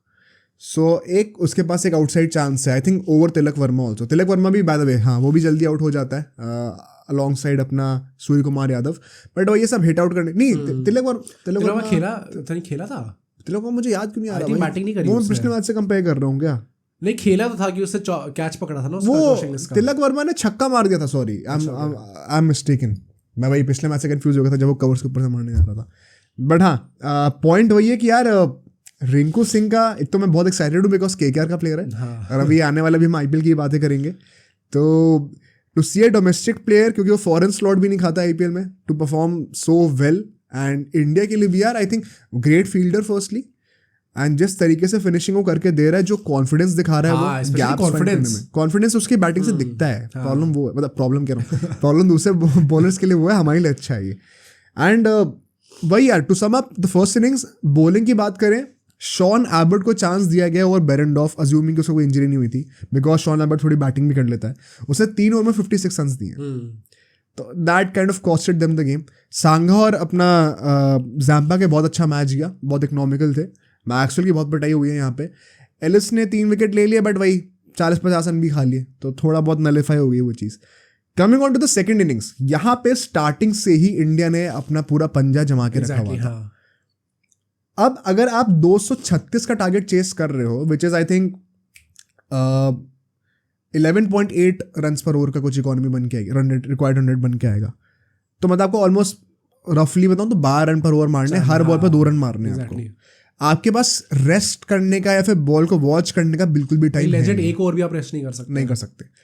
एंड सो आपको पावर प्ले में कम से कम 60 रन तो चाहिए थे, hopefully not losing any wicket at max 1 may be, and that too preferably off Steve Smith, क्योंकि मैथ्यू शॉट ज़्यादा पावर हिटिंग कर सकता है। एकदम उल्टा होता है, स्टीव स्मिथ रह जाता है, अब बाकी तीनों batsman Matthew Short, Josh Inglis और मैक्सवेल तीनों आउट हो जाते हैं, जो मेन पावर हिटर्स थे इनके। 53 रन आते हैं पहले के 6 ओवर में, 3 विकेट गिर जाते हैं। इंटरेस्टिंगली यहाँ पे अर्शदीप सिंह से और प्रसिद्ध कृष्णा से सिर्फ एक ही ओवर करवाया था, बाकी 4 ओवर 2 बिश्नोई के, 2 अक्षर पटेल के, और इन्होंने ही विकेट लिए सारे। और वो तिलक वर्मा का, अभी हमने मिस्टेक कर दी तिलक वर्मा की बैटिंग करते हुए, बट जो कैच पकड़ा उसने जॉश इंग्लिश का, भाई क्या कैच था वो, मतलब जॉश इंग्लिश को बिलीव ही नहीं, उसने कहा रिव्यू करा लो कि अब वही मान भी गया एम्पायर वैसे तो, but great catch by him. And अक्षर पटेल का ओवरऑल वंस अगेन मैं कहूंगा, क्योंकि बिश्नोई ने 3 विकेट ले लिए, पिछले मैच में बहुत पिटाई हुई थी, इस बार क्या कमबैक करा है बिश्नोई ने। फर्स्टली इकोनॉमी बहुत अच्छी थी उसकी, कुछ 8 से ऊपर की ज़्यादा गई नहीं है, 8 की थी एग्जैक्टली। अक्षर पटेल का वही है, इकोनॉमी बहुत तगड़ी थी, भले विकेट एक लिया हो, और पिछले मैच में भी इकोनॉमी बहुत अच्छी थी उसकी, जो because he is the senior most bowler in this lineup. जो रोल वो पोर्ट्रे करके दे रहा है ना, एक एंड से रन बचा के रखा हुआ है, वो बहुत वही है कि ऑन पेपर उतना नहीं दिखेगा आपको, बट उसकी वैल्यू कितनी ज़्यादा है, बाकी बॉलर्स के ऊपर कितना फेवर मिलता है उससे, बिकॉज एक एंड से प्रेशर बनाता है, और फिर बैट्समैन दूसरे एंड से अटैक करने के लिए जाते हैं तो दूसरे बॉलर्स को विकेट मिल जाता है। राइट, तो वो बहुत मुझे कमेंडेबल लगा अक्षर पटेल का जो रोल है यहाँ पे। बैटिंग तो करने को आई नहीं है अभी। इसके बाद हम देखते हैं यार कि रन रेट थोड़ा सा ये लोग ट्राई करते हैं और मेंटेन करने का, बट स्टीव स्मिथ का भी विकेट आता है, and once again a very good catch by Yashasvi Jaiswal this time. और स्टीव स्मिथ के लिए तुम क्या कहोगे, मतलब now you have seen 2 games, दोनों एकदम कंप्लीटली अलग सिचुएशंस में, एक बार पहले बैटिंग करते हुए, एक बार चेस करते हुए, दोनों में ही इज ऑल द पिछले 50 मारी है कहने को, बट वही कॉन्टेक्स्ट जरूरी है। Do you think as an opener he works? भाई frankly speaking I don't think so, क्योंकि हम लोग गायकॉड की बात करें तो जैसे हम कह रहे हैं कि उसने 40-40 बॉल पे समथिंग 50 मारे थे। द थिंग इज कि हम एक्सपेक्ट ये कर सकते हैं उससे कि जब अगर सिचुएशन अलग होगी तो वो भी पावर हिटिंग कर सकता है।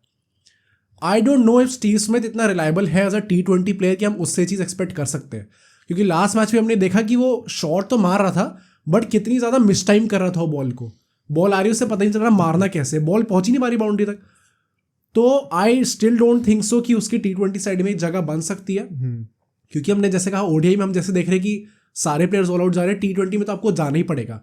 And after the world cup जब हमने लगातार तो ODI मैचेस देखे और जब आप T20 देख रहे हैं तो वो चीज़ एकदम से दिमाग में आ भी रही है कि नहीं भाई कुछ ज़्यादा ही तेज खेलना पड़ेगा, क्योंकि 20 ओवर बचे हैं। तो आई डोंट थिंक सो कि स्टीव स्मिथ काम कर रहा है इस टाइम। मतलब अभी मुश्किल है, बिकॉज अगर ट्रैविस हेड आता है और उसका IPL अच्छा जाता है, because he is in the auction by the way, तो बहुत जेन्युइन शाउट्स है उसको खिलाने की, एक left hand right hand combination भी मिल जाएगा। पॉइंट पता है यहाँ पे क्या है, जब आउट होता है स्टीव स्मिथ, अल्टीमेटली इनके 10 ओवर में 104 रन बन चुके थे। माइंड यू इंडिया के इस टाइम पे 10 ओवर में जब उनके हुए थे सिर्फ 101 ही रन थे, तो रन ऑस्ट्रेलिया के ज्यादा थे, बट इंडिया का सिर्फ 1 विकेट गिरा था, यहाँ पे 4 विकेट गिर गए। प्रॉब्लम ये थी, राइट। और अब 104 रन यहाँ पे बन गए, तो मतलब आपके 132 रन रह गए आखिरी के 10 ओवर में। तो आप क्या एक्सपेक्ट करोगे कि अब अगले 5 ओवर में थोड़ी पिटाई करना शुरू करें, और यहीं पे आई थिंक ऑस्ट्रेलिया गेम हार गई। एक तो वो पहले का पावर प्ले था और अभी जो सेकंड फेज जो अब ये आएगा 10 से 15 ओवर के बीच का, सिर्फ 45 रन आते हैं इन 5 ओवर में, right, which is 9 run an over. Run rate required 13 की है और आप सिर्फ 9 रन पर ओवर मार रहे हो, और 2 विकेट भी गिर गए। बिश्नोई को 1 विकेट मिल गया एंड आई थिंक अपना प्रसिद्ध कृष्णा को भी 1 विकेट मिल गया था। तो वही है कि यहाँ से पॉइंट ऑफ नो रिटर्न हो गया था कि आप क्या ही कर सकते हो। और मतलब by the end of the 15th over अगर हम लोग देखें तो 149 रन ही थे सिर्फ। इनफैक्ट अपना वो कृष्णा को नहीं, मुकेश को 1 विकेट मिला था। एंड लास्ट के जो 5 ओवर आते हैं, अल्टीमेटली यहाँ पर थोड़ी बहुत फाइट हमें देखने को मिलती है from just one guy which is Matthew bed, जो कि नॉट आउट रह जाता है, ऑल आउट होने से बचा रहता है टीम को समहाउ। बट क्रेडिट टू, अब यहाँ पे फास्ट बॉल्स की बात करते हैं, प्रसिद्ध कृष्णा आई थिंक 3 विकेट लिए उसने, और इस फेज में आखिरी के 5 ओवर में उसने 2 यॉर्कर पे बोल्ड मारे। अर्शदीप सिंह ने भी एक यॉर्कर पे बोल्ड मारा था, right. How would you rate Prasidh Krishna's performance firstly, because पिछले मैच हमने बात किया था कैसे कि if you have to be expensive at least take wickets. I think main point यही था इस इनिंग्स का, क्योंकि जब मैंने भी स्टैट वाइज देखा था तो लग रहा था कि इससे 3 विकेट लिए तो हैं बट 10.25 की इकोनॉमी है, which is a lot. But point वही है कि मतलब T20 आज के ज़माने में जैसा T20 चल रहा है उसमें 10 के रन रेट से तो पिटना नॉर्मल हो गया नहीं, और वही बात है, हाई स्कोरिंग गेम भी था एग्जैक्टली। तो 10 रन पर ओवर दिए तो दिए, बट उससे 3 विकेट भी निकाली उसी में। तो आई थिंक ये अच्छी परफॉर्मेंस थी ओवरऑल। अर्शदीप के बारे में I am not so sure right now. वही मैं कहने वाला था, because once again he took a wicket and वो बहुत अच्छी यॉर्कर थी, बट आई थिंक फिर से 40-45 रन कुछ दिए उसने। मतलब अर्शदीप सिंह पता है बहुत बड़ा एसेट बन सकता है टीम के लिए, बिकॉज और कोई लेफ्ट हैंडेड पेसर कोई एज सच है नहीं हमारे पास अभी, specially in the T20 format जहाँ पे जेन्युइनली अर्शदीप सिंह के पास बहुत ज़्यादा कंपटीशन नहीं है। राइट, मोस्ट लाइकली अगले साल वर्ल्ड कप के बाद एक प्रॉपर नई टीम बनेगी एंड शायद सिर्फ बुमराह ही दिखे हमें। सिराज, वैसे सिराज भी लॉन्ग टर्म प्लेयर है, बट हाँ 3 पेसर्स तो हम खिलाएंगी। दैट वुड मीन कि जो तीसरा स्लॉट है वो अर्शदीप सिंह के पास बहुत इजीली जा सकता है। और यार यहाँ पे पॉइंट वही है कि at this moment why do you pick Arshdeep Singh over से प्रसिद्ध कृष्णा या फिर से ओवर मुकेश। मुकेश का भी लोग कहेंगे कि भाई 40 रन तो उसने भी खाया और सिर्फ 1 ही विकेट लिया है, ट्रू, एंड उसका क्रिटिसिज्म बनता है इस मैच में। पॉइंट क्या है कि उसका रियलिस्टिकली देखें तो सिर्फ 1 ही ओवर खराब गया था, जो उसका आई थिंक सेकंड ओवर था जब उसने 20-25 रन दे दिए थे। तो आधे से ज़्यादा रन तो उसने 1 ही ओवर में खा लिए, बाकी जो 3 ओवर थे उसके वो काफ़ी अच्छे गए हैं। तो वही कॉन्टेक्स्ट इंपॉर्टेंट है स्टार्ट्स के पीछे का। अर्शदीप सिंह थ्रू आउट पिटा है थोड़ा बहुत, और पिछले मैच में हमने वाइट की प्रॉब्लम देखी थी, इस बार उसकी पिटाई ज़्यादा हो रही है। मतलब वही क्वेश्चन है कि as I was about to say, अगर बुमराह और सिराज आपके टीम में खेल रहे हैं T20s में, आपको थर्ड पेसर चाहिए, the only reason why you could start Arshdeep Singh over Prasidh Krishna and Mukesh right now is कि वो लेफ्ट हैंडेड पेसर है और हमें थोड़ी वैरायटी चाहिए। और वरना विकेट ज़्यादा प्रसिद्ध कृष्णा की है ही इस वक्त, उसको बहुत ज़्यादा मैनेजमेंट बैक भी कर रहा है हर फॉर्मेट में, तो मैनेजमेंट की नज़रों में तो वो है ही। Is there any other reason why you start Arshdeep Singh over anybody else? I think maybe experience हो सकता है कि ये T20 वर्ल्ड कप ऑलरेडी खेला हुआ है, तो मे बी नेक्स्ट भी खेल सकता है। मतलब क्या ही, मतलब ऐसा नहीं है कि प्रसिद्ध कृष्णा के पास बहुत कम एक्सपीरियंस है उससे कंपेयर टू दैट। मतलब हाँ वर्ल्ड कप का एक्सपीरियंस तो नहीं है। आई मीन पिछले वर्ल्ड कप में हमारा बेस्ट बॉलर भी तो वही था अर्शदीप सिंह, मोस्ट विकेट्स लिए, तो मे बी ही मतलब एटलीस्ट ही हैज शोन कि he can be at that level. May be अभी उसका फॉर्म अच्छा नहीं चल रहा, बट लेट्स सी IPL में कैसे जाता है, in the upcoming series as well, last में भी देखते हैं कैसे जाता है उसका। बट आई थिंक कि ऐसे ही 1-2 पॉइंट्स हैं जिसमें शायद उसे प्रेफरेंस ज़्यादा मिले, बट हाँ as thing stand right now Prasidh Krishna is also equally good option. But to sum it up, अगर इस गेम की हम बात करें, पहली बार तो 2-0 हम सीरीज जीत चुके हैं, अब हमें बस एक और मैच जीतना है बचे 3 मैचों में से, और हम ये सीरीज जीत जाएंगे, जो कि पता नहीं अच्छी बात है बुरी बात है फॉर द फैंस स्पेशली, जो कि थोड़ा हर्ट है after the final loss. So मतलब व्हाट डू यू थिंक इस मैच से सबसे बड़े पॉजिटिव्स हमारे क्या थे, if you have to pick some? इस स्पेसिफिकली इस मैच से आई थिंक एक जायसवाल का जैसे ही परफॉर्मेंस थी वो था, एंड ईशान किशन तो चलो परफॉर्म करके दे ही रहा है। आई थिंक एक जो बहुत 2 चीज़ें और जो हमें काफ़ी अच्छी देखने को मिली, एक तो प्रसिद्ध कृष्णा की परफॉर्मेंस थी एंड रवि बिश्नोई ऑल्सो, वैसे उसको भी नहीं कर सकते, बट आई थिंक जो मेरा मेन स्टार बॉय होने वाला है वो मेरा रिंकू सिंह ही होगा। जैसी वो परफॉर्मेंस करके दे रहा है उस फिनिशिंग रोल में, आई थिंक वो एक जेन्युइन बंदा है जो कि आगे जाके वर्ल्ड कप में खेल सकता है। और मतलब रवि बिश्नोई के लिए भी I think apart from Rinku Singh अगर कोई बंदा ऐसा है जो कि इस स्क्वाड में जेन्युइनली वर्ल्ड कप के लिए खेल सकता है, वो रवि बिश्नोई भी हो सकता है, simply because Yuzvendra Chahal seems out of plans right now. तो अगर आप जडेजा को खिलाते हैं, कुलदीप यादव को खिलाते हैं, third spinning option I am sure Ashwin को तो अब नहीं रखेंगे. दैट कुड बी अपना Ravi Bishnoi. Akshar Patel of course as an all rounder होगा वहाँ पे, तो not as a front line spinner. So and he will add more variety also. Ravi Bishnoi मतलब अक्षर पटेल और जडेजा 2 फिंगर स्पिनर्स हो जाएंगे, एंड कुलदीप यादव और रवि बिश्नोई 2 लेग स्पिनर्स हो जाएंगे, रिस्ट स्पिनर्स हो जाएंगे. तो अच्छा वैरायटी मिल जाएगा हम लोगों को. एंड इफ बहुत लाइकली है उसका खेलना, तो बहुत ज़रूरी भी है कि वो उस चीज़ को प्रूव करके भी दिखाए throughout. So it's very nice to see कि उसने इस मैच में वो इम्प्रूवमेंट दिखाया है, because it is very easy to get derailed after one bad performance. मैंने ये चीज़ पहले भी कही है कैसे कि फॉर एनी लेग स्पिनर ना एक बहुत ही अटैकिंग ऑप्शन होता है किसी भी कैप्टन के लिए, बिकॉज रन्स लीक करने के चांसेस बहुत ज़्यादा होते हैं, क्योंकि रिस्ट के थ्रू अगर आप बॉल डालें तो कंट्रोल बहुत कम आता है, एज अपोज टू फिंगर्स जो कि आपके सामने होती हैं आंखों के, तो आप देख सकते हो कैसे डालना है, कंट्रोल कर सकते हो बॉल को. रिस्ट आपके back of the hand side होते हैं, आपको पता नहीं होता एग्जैक्टली, एंड पूरी रिस्ट इन्वॉल्व हो रही है कंट्रोल करने में, तो बहुत मुश्किल हो जाता है. तो बट वही जो बॉल टप्पे पड़ेगी उसमें विकेट भी मिलेगा. फिर छक्के के लिए आप जा सकते हो लेकिन विकेट भी ले सकते हो. तो रवि बिश्नोई का पूरा पर्पस ही वही है, to be a wicket taking option, and he did exactly that. उसके ऊपर से रन भी ज़्यादा नहीं पड़े तो बहुत अच्छी बात है. एंड आई थिंक थोड़ा अननोटिस जाएगा, बिकॉज वही रिंकू सिंह ने इतने रन मार दिए, जायसवाल ने इतने रन मार दिए, तो उसकी परफॉर्मेंस शायद इतना नोटिस में ना आए, बट उसको क्रेडिट मिलना चाहिए for sure. All and all I think a very good game, and let's see आगे क्या होता है सीरीज में. Moving on to the last topic of the day, one of the more entertaining ones I would say. मुझे लगा था हम IPL को इतना जल्दी कवर करना शुरू कर देंगे. आई थिंक एक मीम बना था जिसमें एक वो होता है, एक लेडी अपने बच्चे के साथ खेल रही होती है स्विमिंग पूल में, और उसके साइड में एक बच्चा डूब रहा होता है, और एक नीचे दिखाता है स्केलेटन पड़ा हुआ है लकड़ी में. तो जो लेडी खेल रही थी बच्चे के साथ, वो था आईपीएल, जो भी अभी आईपीएल के ट्रांसफर्स आ रहे हैं. साइड में जो बच्ची डूब रही थी वो था हमारा ये India Australia second T20 match, और जो नीचे था वो वर्ल्ड कप फाइनल लॉस. क्योंकि इस टाइम पे कोई बात नहीं कर रहा फाइनल लॉस की, सब हो चुकी है आईपीएल में क्या हो रहा है इस टाइम पे, एंड डिजर्वेडली सो. जैसी चीजें आ रही है निकल के, जितनी एक्सट्रीम चीजें आ रही हैं, आई थिंक वो नेचुरल है कि इतनी ज्यादा अटेंशन जाएगी उस पर. मतलब काफी सारी टीम्स ने काफी सारे प्लेयर्स रिलीज कर दिए. पहली बात तो जिनको नहीं पता ये कॉन्सेप्ट क्या है एसेंशियली, मैं आपको समझा दूं जल्दी से. अभी जो ऑक्शन आएगा 19 दिसंबर को, एक मिनी ऑक्शन होने वाला है. तो उससे पहले क्या होता है कि हर टीम जो है आईपीएल में 10 की 10 टीम्स, वो कुछ प्लेयर्स अपनी एक स्क्वाड में से रिलीज कर सकती हैं, और वो जो रिलीज प्लेयर्स होंगे अब वो इस ऑक्शन में जाएंगे. कुछ नए प्लेयर्स भी आएंगे, जैसे ट्रैविस हेड है, पैट कमिंस है, अपना मिचेल स्टार्क है, रचिन रविंद्र है, ये सब भी आने वाले हैं बाय द वे. तो कुछ नए प्लेयर्स भी आएंगे, और कुछ जो ऑलरेडी आईपीएल खेल रहे हैं कुछ टीम से उनको रिलीज कर दिया जाए, वो भी इस ऑक्शन पूल में चले जाएंगे. और इन सबका ऑक्शन होगा 19 दिसंबर को. ये एक मिनी ऑक्शन होता है. अब अगले साल शायद मेन ऑक्शन होगा दोबारा. यहां पे अब क्या चक्कर है, रिटेंशन और स्कोर, ये ट्रेडिंग दो अलग अलग चीजें, ये मैं समझा दूं आपको. जो अभी मैंने आपको बताया ये है रिटेंशन एंड रिलीज, कि मतलब आप कितने प्लेयर रिटेन कर रहे हो अपने स्क्वाड में से, किन किन को रिलीज कर रहे हो. ये एक कॉन्सेप्ट हो गया. दूसरा कॉन्सेप्ट होता है ट्रेडिंग का.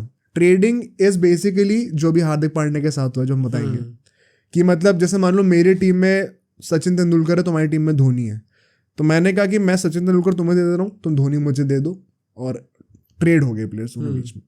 अब उसमें कैश कितना होगा, क्या होगा, वो डिपेंड करता है कि अब मान लो फॉर एग्जांपल सचिन अभी मेरे यहाँ पे 15 करोड़ में है, और तुम्हारे यहाँ पे धोनी जो है 12 करोड़ में. तो अगर सचिन 12 करोड़ में जाने को तैयार है, धोनी 15 करोड़ में आने को तैयार है, तब तो प्रॉपर स्वैप हो जाएगा. अगर सचिन ने कहा नहीं मुझे वहाँ भाई 15 करोड़ चाहिए, और धोनी ने कहा हाँ भाई मुझे अप्रेज तो मिलना ही चाहिए 3 करोड़ का, 12 से 15 पे अगर मैं आ रहा हूँ, मैं कम क्यों मांगूंगा. तो फिर मुझे जो है वो 3 करोड़ भी साथ में देने पड़ेंगे. वो थोड़ा टेक्निकल हो जाएगा, आपको जानने की जरूरत नहीं है, मैं ऐसे ही बता दिया. अब पॉइंट कि ये ट्रेडिंग वाला एस्पेक्ट जो हो गया, ये चलता रहेगा 12 दिसंबर तक. जो ये रिटेंशन और रिलीज वाला जो कॉन्सेप्ट था, वो आज मतलब संडे को जब हम शूट कर रहे हैं, वो खत्म हो चुका है. तो प्लेयर्स अब रिलीज कोई नहीं कर सकता. अब प्लेयर एक टीम को छोड़ के दूसरी टीम में अगर जाएगा तो वो ट्रेडिंग के थ्रू ही जाएगा. और यहाँ पे ये trading in full cash terms पे भी हो सकती है, कि मतलब मान लो मुझे सचिन तेंदुलकर तुम्हें देना है तो तुमने मुझे 15 करोड़ रुपए दे दिए instead of Dhoni. Right, player swap करना जरूरी नहीं है, तुम प्योर कैश भी दे सकते हो। यही काइंड ऑफ हार्दिक पांड्या के साथ हुआ है, उसको एक्सप्लेन करेंगे हम। तो ये दो कॉन्सेप्ट आप समझ लीजिए, ट्रेडिंग का और पहला कॉन्सेप्ट था रिटेंशन रिलीज का। अब पहले बात करते हैं रिटेंशन रिलीज की, कि मतलब किन टीम्स ने कितने प्लेयर रिटेन करे, किन किन को जाने दिया। अब भाई कहने को तो अब जैसे केकेआर ने 12 प्लेयर्स रिलीज कर दिए, बहुत बड़ा रिलीज हुआ ये। तो ऐसे कई सारी टीम्स हैं जिनने 6, 7, 8 प्लेयर्स रिलीज करे हुए हैं। बट जो मेन बंदे हैं उनकी बात करते हैं थोड़ा सा। स्टार्टिंग विद पंजाब ने सिर्फ 5 ही प्लेयर रिलीज करे। एंड एक जो बंदा, 2 बंदे जो स्टैंड आउट करते हैं, तो मैं याद होगा राजापक्षे करके एक था उनका, लेफ्ट हैंडेड बैट्समैन, जिसको हमने देखा था अच्छा भी खेल रहा था वो। उसको रिलीज कर दिया, हाँ उसको रिलीज कर दिया गया। एंड एक और जो सरप्राइजिंग रिलीज था, सबको लगा वो था शाहरुख खान का। शाहरुख खान अपना जो बैट्समैन है, not the actor by the way, क्योंकि वो एक इंडियन मिडिल ऑर्डर बैट्समैन है और इंडियन प्लेयर्स की वैल्यू बहुत ज़्यादा होती है, बिकॉज फॉरेन प्लेयर्स आप सिर्फ 4 ही खिला सकते हो टीम में। तो आपका जो टीम का कोर होता है 7 प्लेयर्स का, वो इंडियन प्लेयर्स का ही होता है। तो इंडियन मिडिल ऑर्डर बैट्समैन होना बहुत बड़ी बात होती है। एंड विच इज़ वाई लोग एंटिसिपेट कर रहे हैं कि शाहरुख खान की वैल्यू काफ़ी जा सकती है इस बार मिनी ऑक्शन में।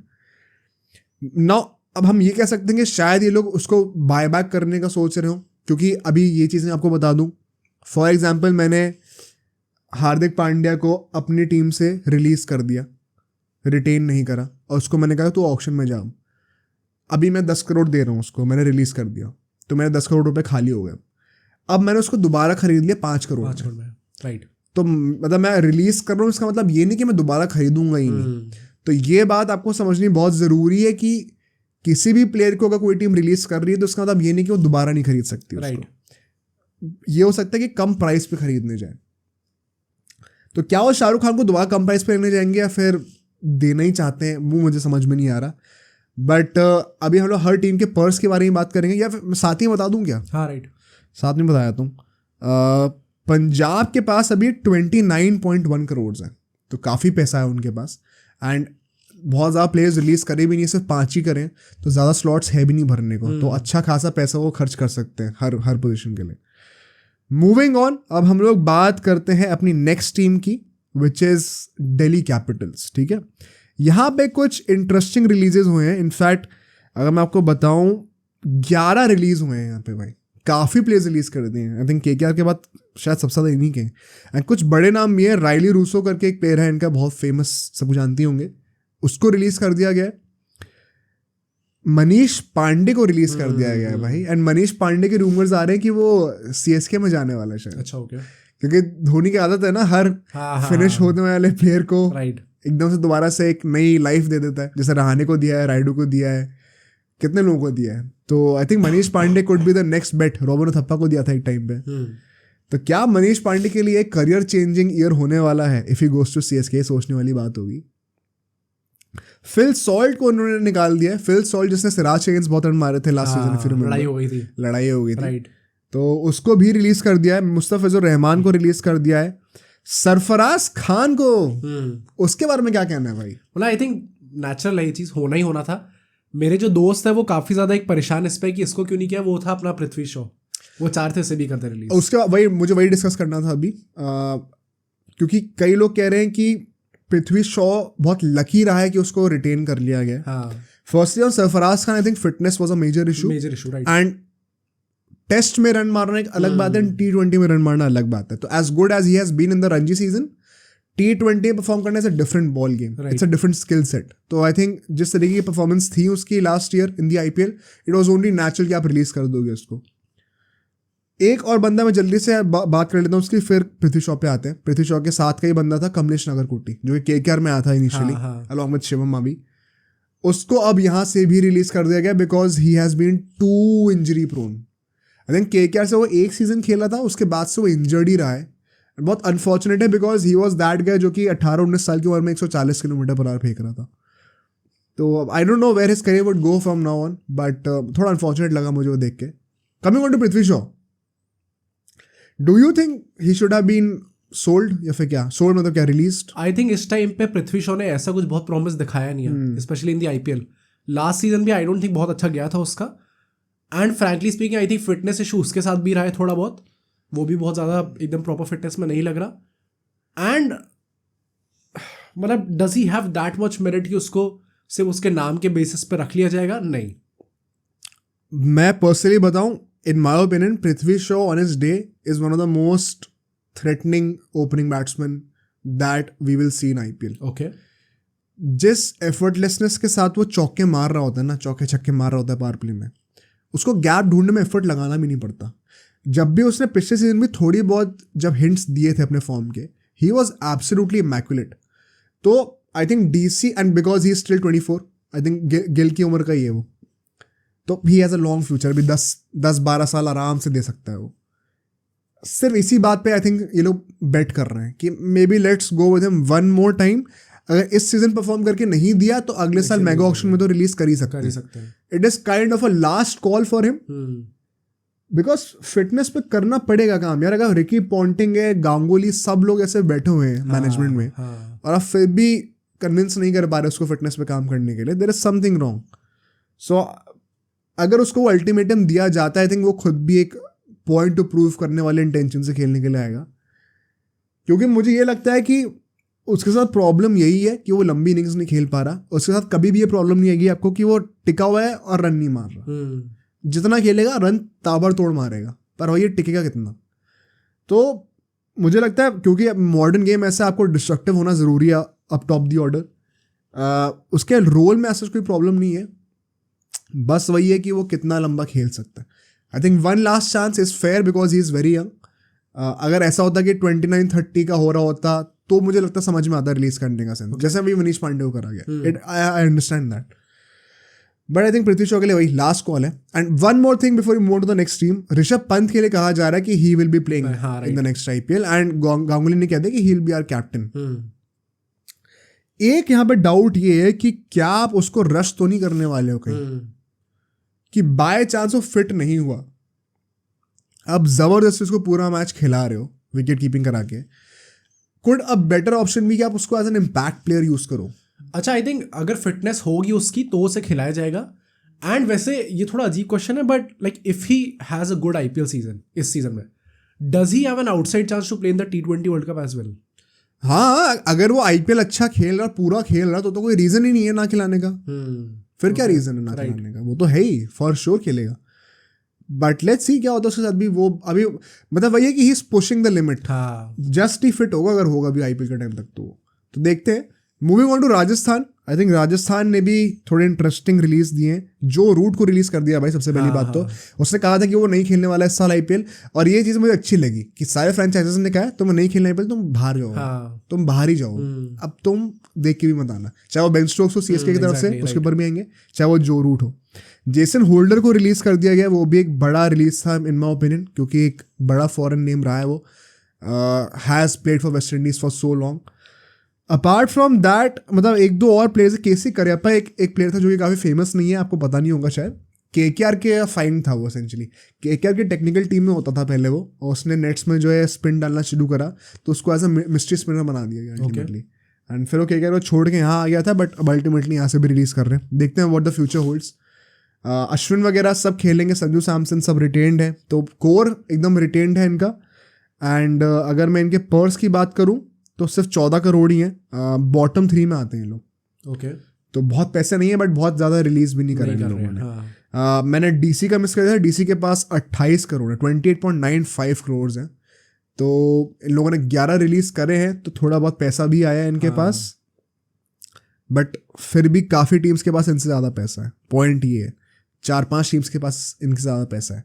तो 11 प्लेयर्स रिलीज करना और फिर भी टॉप 2 टॉप 3 में ना होना in terms of the money you have, थोड़ा ट्रिकी स्पॉट में आप आ गए हो कि इतने सारे स्लॉट्स फिल करने, लेकिन मनी पावर भी नहीं है आपके पास आज सच।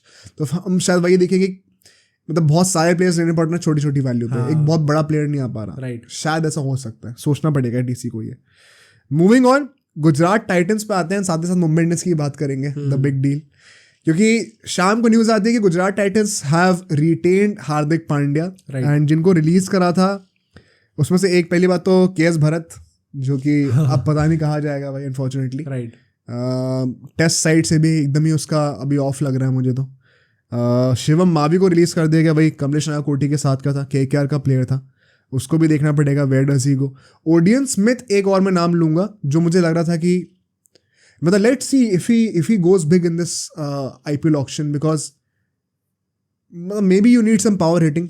तो ऐसी टीम्स को जो कि वो देख रही है रोल, एक पावर हिटिंग रोल देख रही है मिडिल ऑर्डर में, शायद ओडियन स्मिथ को ट्राई कर सकते हैं, हु नोस। बट हाँ, मेजॉरिटी ऑफ द स्क्वाड इन लोगों ने जो कोर था टीम का वो रिटेन करा हुआ था, कोई एक्सपेरिमेंटेशन नहीं हुआ वहाँ पे। बस एक ही बात थी कि हार्दिक पांड्या को रिटेन करा हुआ है, राइट। एंड सबको लग रहा था कि क्या मतलब इतना टाइम लगाया है, इतने दिन लगाए हैं, and for what exactly. But फिर हम 2 घंटे बाद न्यूज़ देखते हैं कि Hardik Pandya has been traded, जो कि सेकंड कॉन्सेप्ट था हमारा जो हमने समझाया था। ट्रेड हो चुका है मुंबई इंडियंस की तरफ से in an all cash deal, मतलब मुंबई इंडियंस बदले में कोई भी प्लेयर नहीं देने वाले हैं। ये कैसे हुआ, अब हम मुंबई इंडियंस में मूव ऑन करते हैं और आपको समझाते हैं। बेसिकली कैमरन ग्रीन को इन लोगों ने ट्रेड कर दिया है आरसीबी की तरफ से in an all cash deal.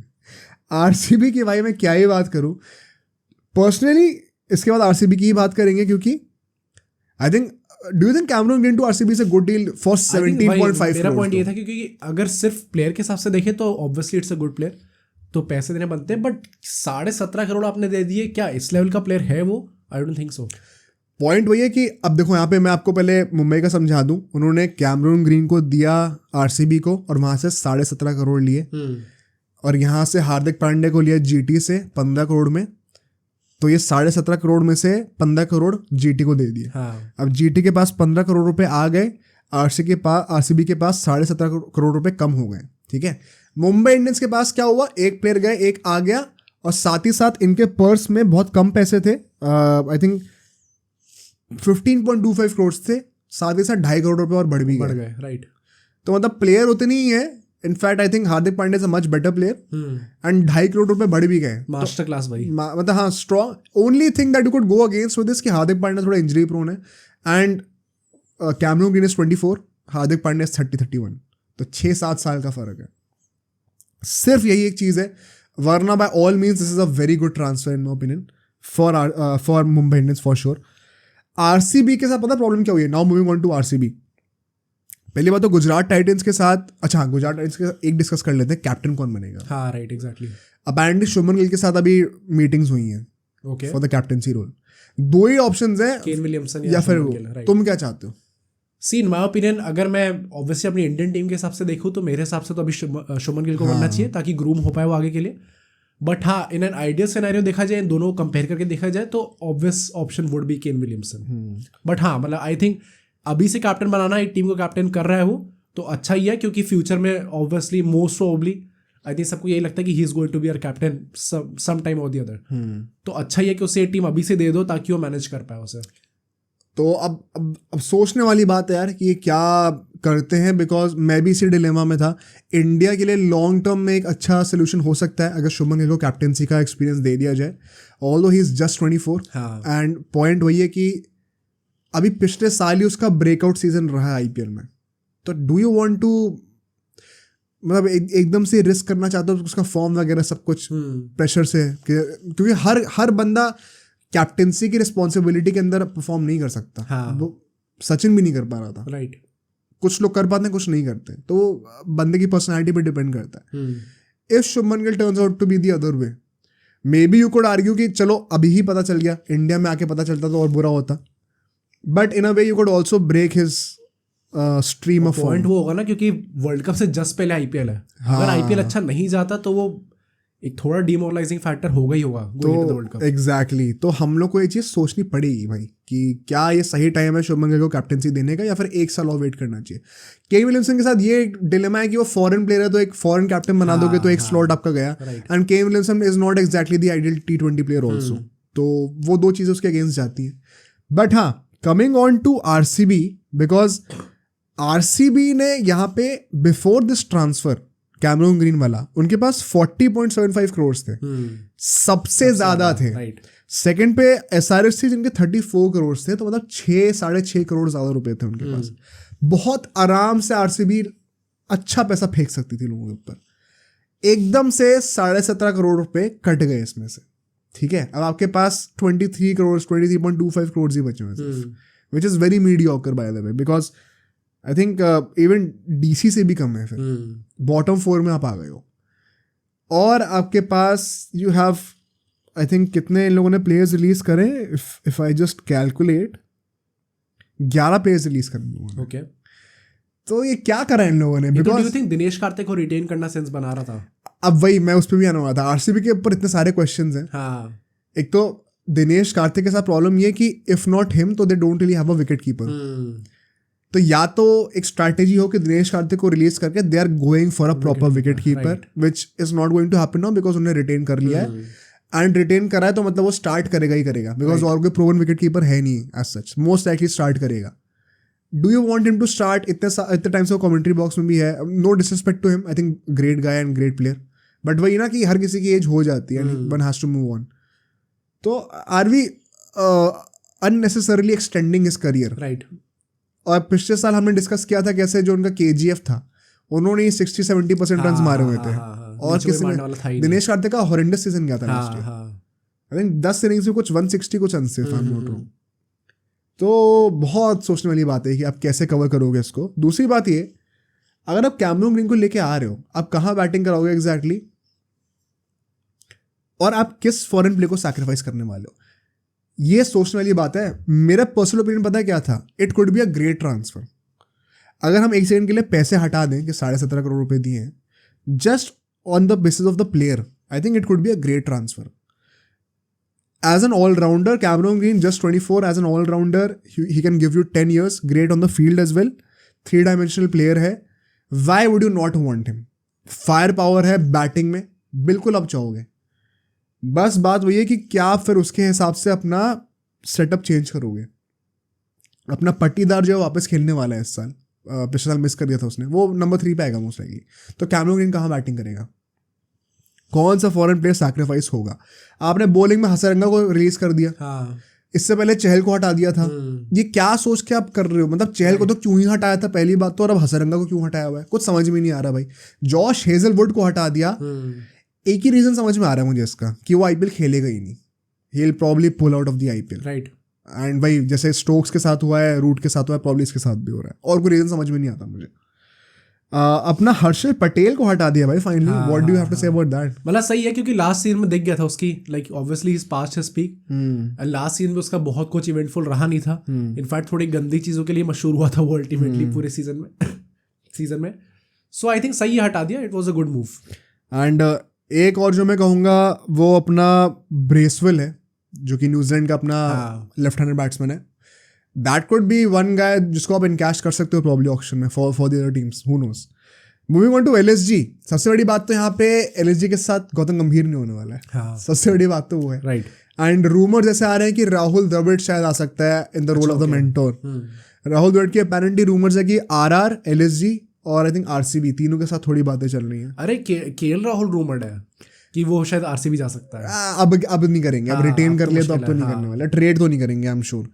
Point हुआ है कि राहुल द्रविड़ के रूमर्स आ रहे हैं, मतलब most likely he does not want to be the Indian coach now, which means VVS Laxman आने वाले। एंड क्या ही पॉइंट है उस चीज़ का, हमने ये बहुत डिटेल में डिस्कस करा है, इंडियन क्रिकेट का फ्यूचर कैसे होना चाहिए। उस पॉडकास्ट को मैं लिंक कर दूंगा डिस्क्रिप्शन में, और ऊपर अभी आपको कार्ड्स में दिख जाएगा ऊपर कहीं पे, तो उसको आप चेकआउट जरूर करिएगा, बहुत इंटरेस्टिंग पॉडकास्ट था वो। फॉर द प्लेयर्स, यहाँ पे ज़्यादा प्लेयर्स रिलीज नहीं करें, बट एक जो स्टैंड आउट करता है वो है जयदेव उनाडकट, जो कि काफ़ी टाइम से काफ़ी महंगे ऑफर्स पे गया है, बी इट टू RR और टू LSG। फाइनली उसको रिलीज़ करा गया है। एक लेफ्ट हैंडेड इंडियन पेसर है। डू यू थिंक कोई टीम चाहेगी उसको इस टाइम पे? आई थिंक हो सकता है चाहने को, तो डिपेंड्स की कौन सी टीम अब आती है उसके पीछे। बट हाँ, मतलब आई वुड से कि ऐसा तो नहीं है कि क्वालिटी ऑप्शन नहीं है बिल्कुल ही, बट हाँ लेट्स सी कि कौन सी टीम लेती है अल्टीमेटली। और एक ट्रेड हुआ है यहाँ पे, वो भी मैं आपको बता दूं, यहाँ पर आवेश खान को दे दिया गया है। अरे भाई थैंक गॉड, RR ने ले लिया है वो। एंड पर्डिकल आ गया वहाँ से। पर्डिकल एक टाइम पे RCB का ओपनर था। RR में वो बहुत स्ट्रगल कर रहा था बिकॉज उसको अपने पसंदीदा पोजीशन पे खेलने को मिल नहीं रहा था टॉप 3 में। तो आई थिंक उसके लिए पर्सनली बहुत अच्छा मूव है। यहाँ पे शायद वो नंबर 3 पे बैटिंग कर सकता है। मे बी राहुल एंड अपना डिकॉक कैन ओपन। आवेश खान को देना, मतलब ये आई थिंक ये जो ट्रांसफर है एलएसजी को ज़्यादा बेनिफिट करा है, आरआर तो बेवकूफ़ी बनी है इसमें। आवेश खान को मतलब क्या पॉइंट था लेने का, क्या ही पॉइंट था, बट ठीक है, आई थिंक वो कुछ ट्रेड करना था तो कर लिया। A better thing would have been कि आप कैश ही मांग लेते उससे अच्छा तो, बट ठीक है भाई, जो भी है क्या ही कर सकते हैं। ट्रेड अभी ज़्यादा हुए नहीं है बाय द वे, सिर्फ 3-4 ट्रेड ही हुए हैं, अभी हमें और देखने को मिलेंगे। एक अपना रोमारियो शेफर्ड का हुआ है, मुंबई इंडियंस के ऊपर गया है वो, एक वो ट्रेड था, एक ट्रेड ये हुआ है, एंड एक ऑफ कोर्स मुंबई इंडियंस का जो हार्दिक पांड्या के साथ और कैमरन ग्रीन का। ये सारे ट्रेड और कोई हुए नहीं है अभी, सब रूमर्ड है, बाकी सब रूमर्ड है। अभी 12 दिसंबर तक का टाइम है हमारे पास। बट मूविंग ऑन, अब हम एसआरएच की बात कर लेते हैं थोड़ी सी। एसआरएच ने बहुत कम प्लेयर्स अपने रिलीज करे। सबसे बड़ा प्लेयर जो होगा वो होगा हैरी ब्रूक। ओके, उसके बारे में क्या कहना है? Because last season he had a horrendous year, although KKR against 100 मार दी। हाँ, 100 मारी थी, बट हाँ भाई वैसे वो भी कॉन्टेक्स्ट जरूरी है उसके पीछे का भी। बाकी पूरा साल उसका काफी गंदा गया था, पूरा सीजन, एंड वो बस 100 आ गई थी, वो भी उसके अगेंस्ट आई थी, वो भी उसके अगेंस्ट नहीं, मतलब केकेआर के अगेंस्ट आई थी। राइट, तो मतलब आई थिंक जितना पैसे दे के आप लाए थे उसको, क्योंकि काफी हैवी अमाउंट पे आया था, रिमेंबर वो, उसके हिसाब से ऑब्वियसली उसकी परफॉर्मेंस नहीं रही है। तो I think in my opinion it was right to, although पर आप तब ये भी सोचते हो आपके दिमाग में कि अगर आपने इतना पैसा दिया तो क्या आप एक सीजन के अंदर ही उसे फिर वापस जाने दोगे? कुछ सोच के लेके नहीं आए थे आप उसे। हाँ, तो ये बहुत टीम्स के साथ हुआ ना। अगर कोई भी टीम एक प्लेयर को खरीदती है और 1 साल के अंदर इसको रिलीज कर दे रही है, या तो इसलिए कर रही है कि हमने बहुत ज़्यादा पैसे दे रखे थे इसको, कम में खरीदो, या फिर हमें खरीदना ही नहीं है। अगर दूसरी चीज़ ट्रू है तो मतलब आपके मैनेजमेंट में गलती थी। हाँ, आप समझ ही नहीं पाए कि उसको क्यों लिया है। और एक और ट्रेडर इनके लिए जो है वो है शहबाज अहमद का, जो कि अपना आरसीबी से आए बैट्समैन। सही है, I think, I don't know if he even play in the playing 11 और नॉट, बट कुछ डिस्कस करने के लिए है नहीं। मूविंग ऑन, सीएसके की बातें कर लेते हैं थोड़ी सी। सीएसके का बहुत सॉर्टेड लग रहा है मुझे, बिकॉज एज ऑलवेज धोनी के अंडर जो उनका कोर होता है वो एकदम सॉर्टेड है, कोई चेंज नहीं करना ज़्यादा कुछ, कोई उथल पुथल नहीं करनी है, बहुत काम एंड कंपोज्ड है, बहुत साइलेंट भी रहेंगे। आई थिंक ये बहुत ज़्यादा कुछ करने नहीं वाले।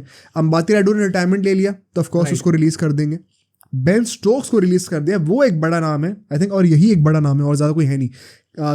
काइली जेमिसन, काइल बोलते हैं भाई, मुझे पता नहीं, जो कि अभी एज अ बैकअप आया था न्यूजीलैंड से फॉर द वर्ल्ड कप, उसको रिलीज कर दिया गया है। Did not play that much.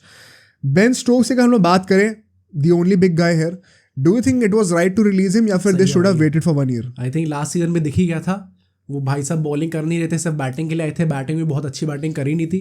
अच्छा ही, अब ऐसे इन लोगों को नहीं खेलना सीजन तो निकाल ही दो, फालतू में पैसा क्यों देना इन लोगों को। And the interesting part is कि इसको रिलीज करने की वजह से सीएसके के पास जो है अभी आई थिंक टॉप 3 में आती है ये बजट में, 31.4 करोड़ है इनके पास। ओके, तो बहुत पैसा है और बहुत ज़्यादा इनको चाहिए नहीं प्लेयर्स, बड़े प्लेयर्स ला सकते हैं, बड़े टारगेट्स कर सकते हैं ये लोग और एंजॉय कर सकते हैं ऑक्शन को। I think CSK is in a very comfortable position right now, मतलब नॉट अ सरप्राइज, बट वही कैसे मैनेज कर लेते हैं हर साल, बहुत बड़ी बात है ये।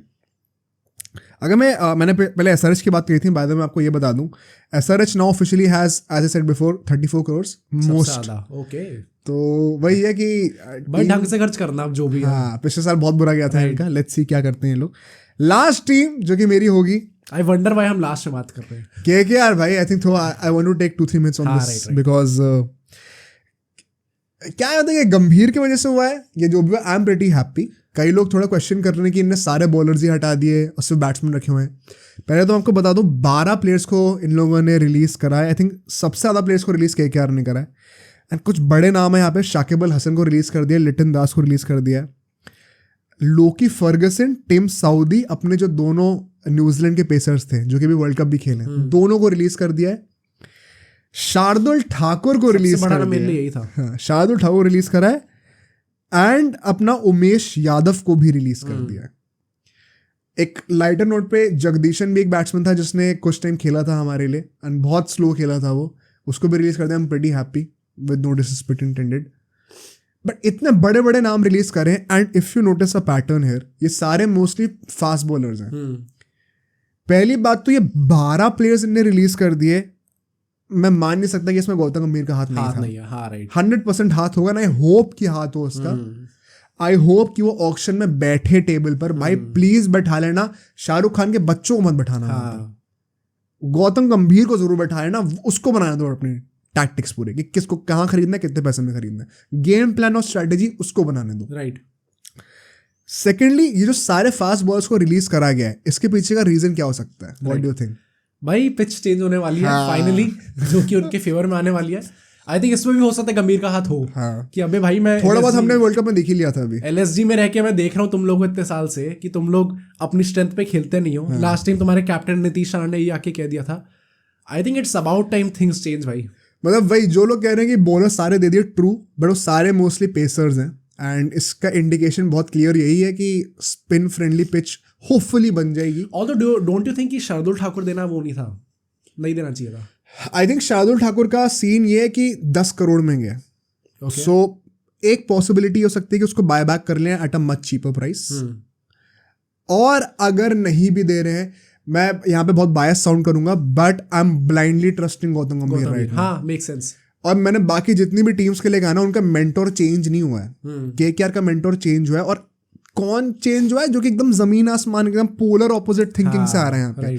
तो नेचुरली पोलर ऑपोजिट स्क्वाड भी बना के देगा वो आपको, तो उतना आपको बेनिफिट ऑफ डाउट देना ही पड़ेगा गौतम गंभीर को, एंड देना चाहिए भी। He has been a legend for us, तो उसकी थिंकिंग जो है we should not question that. सिर्फ इसी फैक्टर की वजह से कि कंप्लीटली डिफरेंट मेंटोर यहाँ पे आ रहा है, और उसकी थिंकिंग एक्सट्रीमली डिफरेंट है from what it has been in the past 5-6 years। I can assume कि वो चाहेगा कि हमें बहुत मेजर चेंजेस करने पड़ेंगे स्क्वाड में, और वही हमें दिख रहा है यहाँ पे होते हुए। अब यहाँ पे बात क्या है, KKR needs at least one, I hope one marquee signing in the pace department, like Mitchell Starc, if Josh Hazlewood is playing, Pat Cummins को क्या आप वापस चाहते हो? आई नो वर्ल्ड कप जीता, बहुत तारीफ हो रही है उसकी अभी, ये चश्मे पहनता है, सुपरमैन जैसा लगता है, जो भी है, पर वो केकेआर से भी with the ball he has not been that good, and T20 is a completely different format. I don't know if I want him back, but I hope एक प्रॉपर फास्ट बॉलर साइन हो। I think वो हमारा objective होना चाहिए। I am sure गंभीर ध्यान देगा उसके ऊपर। एक लास्ट क्वेश्चन रहेगा before and the podcast. Narayan और रसल दोनों को रिटेन कर लिया गया, what is your opinion on that? I think last season हमने काफी अच्छे से इस चीज को कवर करा था कि it's about time we move from them. उस वीडियो को मैं लिंक कर दूंगा डिस्क्रिप्शन कार्ड्स में, केकेआर का डाउनफॉल क्यों है एग्जैक्टली। बहुत डिटेल एक्सप्लेनेशन है, बहुत एक्यूरेट एक्सप्लेनेशन है, जरूर चेकआउट करिएगा उसको। एक तो रसल वाला पॉइंट मुझे एक डायमेंशन से देखे तो मुझे समझ में आता है कि चलो स्पिन फ्रेंडली पिचेस होने वाली है, एंड रसल हम लोग कितना भी कह लें, चाहे विकेट ना ले, पर इकोनॉमिकल बहुत ज्यादा होता है वो हर मैच में, but at the same time वो बैटिंग आपको एकदम ही जीरो प्रोवाइड कर रहा है। लास्ट सीजन में देखा था कि मतलब बहुत कम ऐसे मैचेस हैं जहाँ पे वो जीरो पे आउट नहीं हुआ था, क्योंकि वो पहली बॉल पे आते ही लप्पा मार के आउट हो जा रहा था। तो या तो उसकी भी स्ट्रैटेजी को चेंज होगी। आंद्रे रसल का तो I am really confuse right now, क्योंकि बॉलिंग में उसका घुटना बैठ जाता है वहां पे, राइट, एंड बैटिंग में भी हिट एंड मिस है, कभी चलेगा और कभी नहीं चलेगा, तो फिर नहीं चलेगा बिल्कुल ही। एग्जैक्टली। तो रिलायबिलिटी वाला फैक्टर कम हो रहा है, एंड ऑब्वियसली क्रिटिसाइज नहीं कर रहा मैं, क्योंकि एज भी उसकी काफी हो गई है, but in my opinion move on कर जाना चाहिए था। But then again I think Gambhir है, भाई बेनिफिट तो डाउट देना पड़ेगा, टेक केयर ऑफ थिंग्स। और आई जस्ट होप कि गंभीर का भी ये वही हो कि ये this could be a transition year for us, जहाँ पे हम शायद ट्रॉफीज एक्सपेक्ट ना करें, लेकिन एक लॉन्ग टर्म अप्रोच रखें, और शायद ट्रांजिशन ईयर के लिए हम लोग तुरंत फेज आउट नहीं कर सकते हर प्लेयर को, तो शायद 1-2 साल में कर दें, या फिर अगले साल मेगा ऑक्शन होगा तब इन दोनों को एक अच्छी प्राइस पे शायद दे सकें। अगर आप मुझसे पूछो personally, I would have sold them. I think चाहे इस साल ट्रॉफी कॉस्ट कर भी जाए, हम वैसे भी क्वालिफाई नहीं कर रहे पिछले 1-2 साल से फॉर द प्लेऑफ्स, एक और साल हो जाएगा, कोई बुराई नहीं है। would have sold them personally with all due respect. I think they have been legends for us, but अब कब तक अपनी इंडिपेंडेंसी रखोगे? अच्छा, I am getting a really good feeling from KKR. सही में? हाँ। क्यों? पता नहीं कि वो कुछ होता है ना कि रिसर्च एटलीस्ट प्लेऑफ्स तक क्वालिफाई कर सकते हैं। हाँ, मतलब अच्छी फीलिंग आ रही है इन जनरल, क्योंकि I genuinely think that Gambhir will be sorting things out पूरे। आई होप भाई ये एकदम एंटी क्लाइमैटिक ना हो जाए कि गंभीर के आने के बाद और नीचे फिनिश कर गया भाई। मतलब मुझे लगता है कि केकेआर इन जनरल बहुत ज्यादा सपोर्ट कर रही है। लाइक आई रिमेंबर वो शाहरुख खान के ट्वीट्स अलग से भी उन्होंने किसी एक रैंडम बंदे को बोला था, किसी ने पूछा था कि वापस जीजी को क्यों लेके आया है, तो उसने कुछ ऐसा because he is our captain, he is our leader. तो आई थिंक जेन्युइनली बहुत ज्यादा एक सपोर्ट मिलने वाला है गौतम गंभीर को, and he will have the freedom to change things around as per his choices. And मतलब लेट्स होप कि ये चॉइस अच्छी निकल के आए हमारे लिए with all the bias. And इसी के साथ पॉडकास्ट को एंड करते हैं। If you like it, make sure to press the like button, subscribe कर दो चैनल को, और जो अगली वीडियो आपको देखनी चाहिए वो मोहित आपको बताएगा, वो आपको यहाँ पे दिख जाएगी, तो उसको भी आप चेकआउट करिएगा और हमें कमेंट्स में बताइएगा कि आपको कैसी लगी।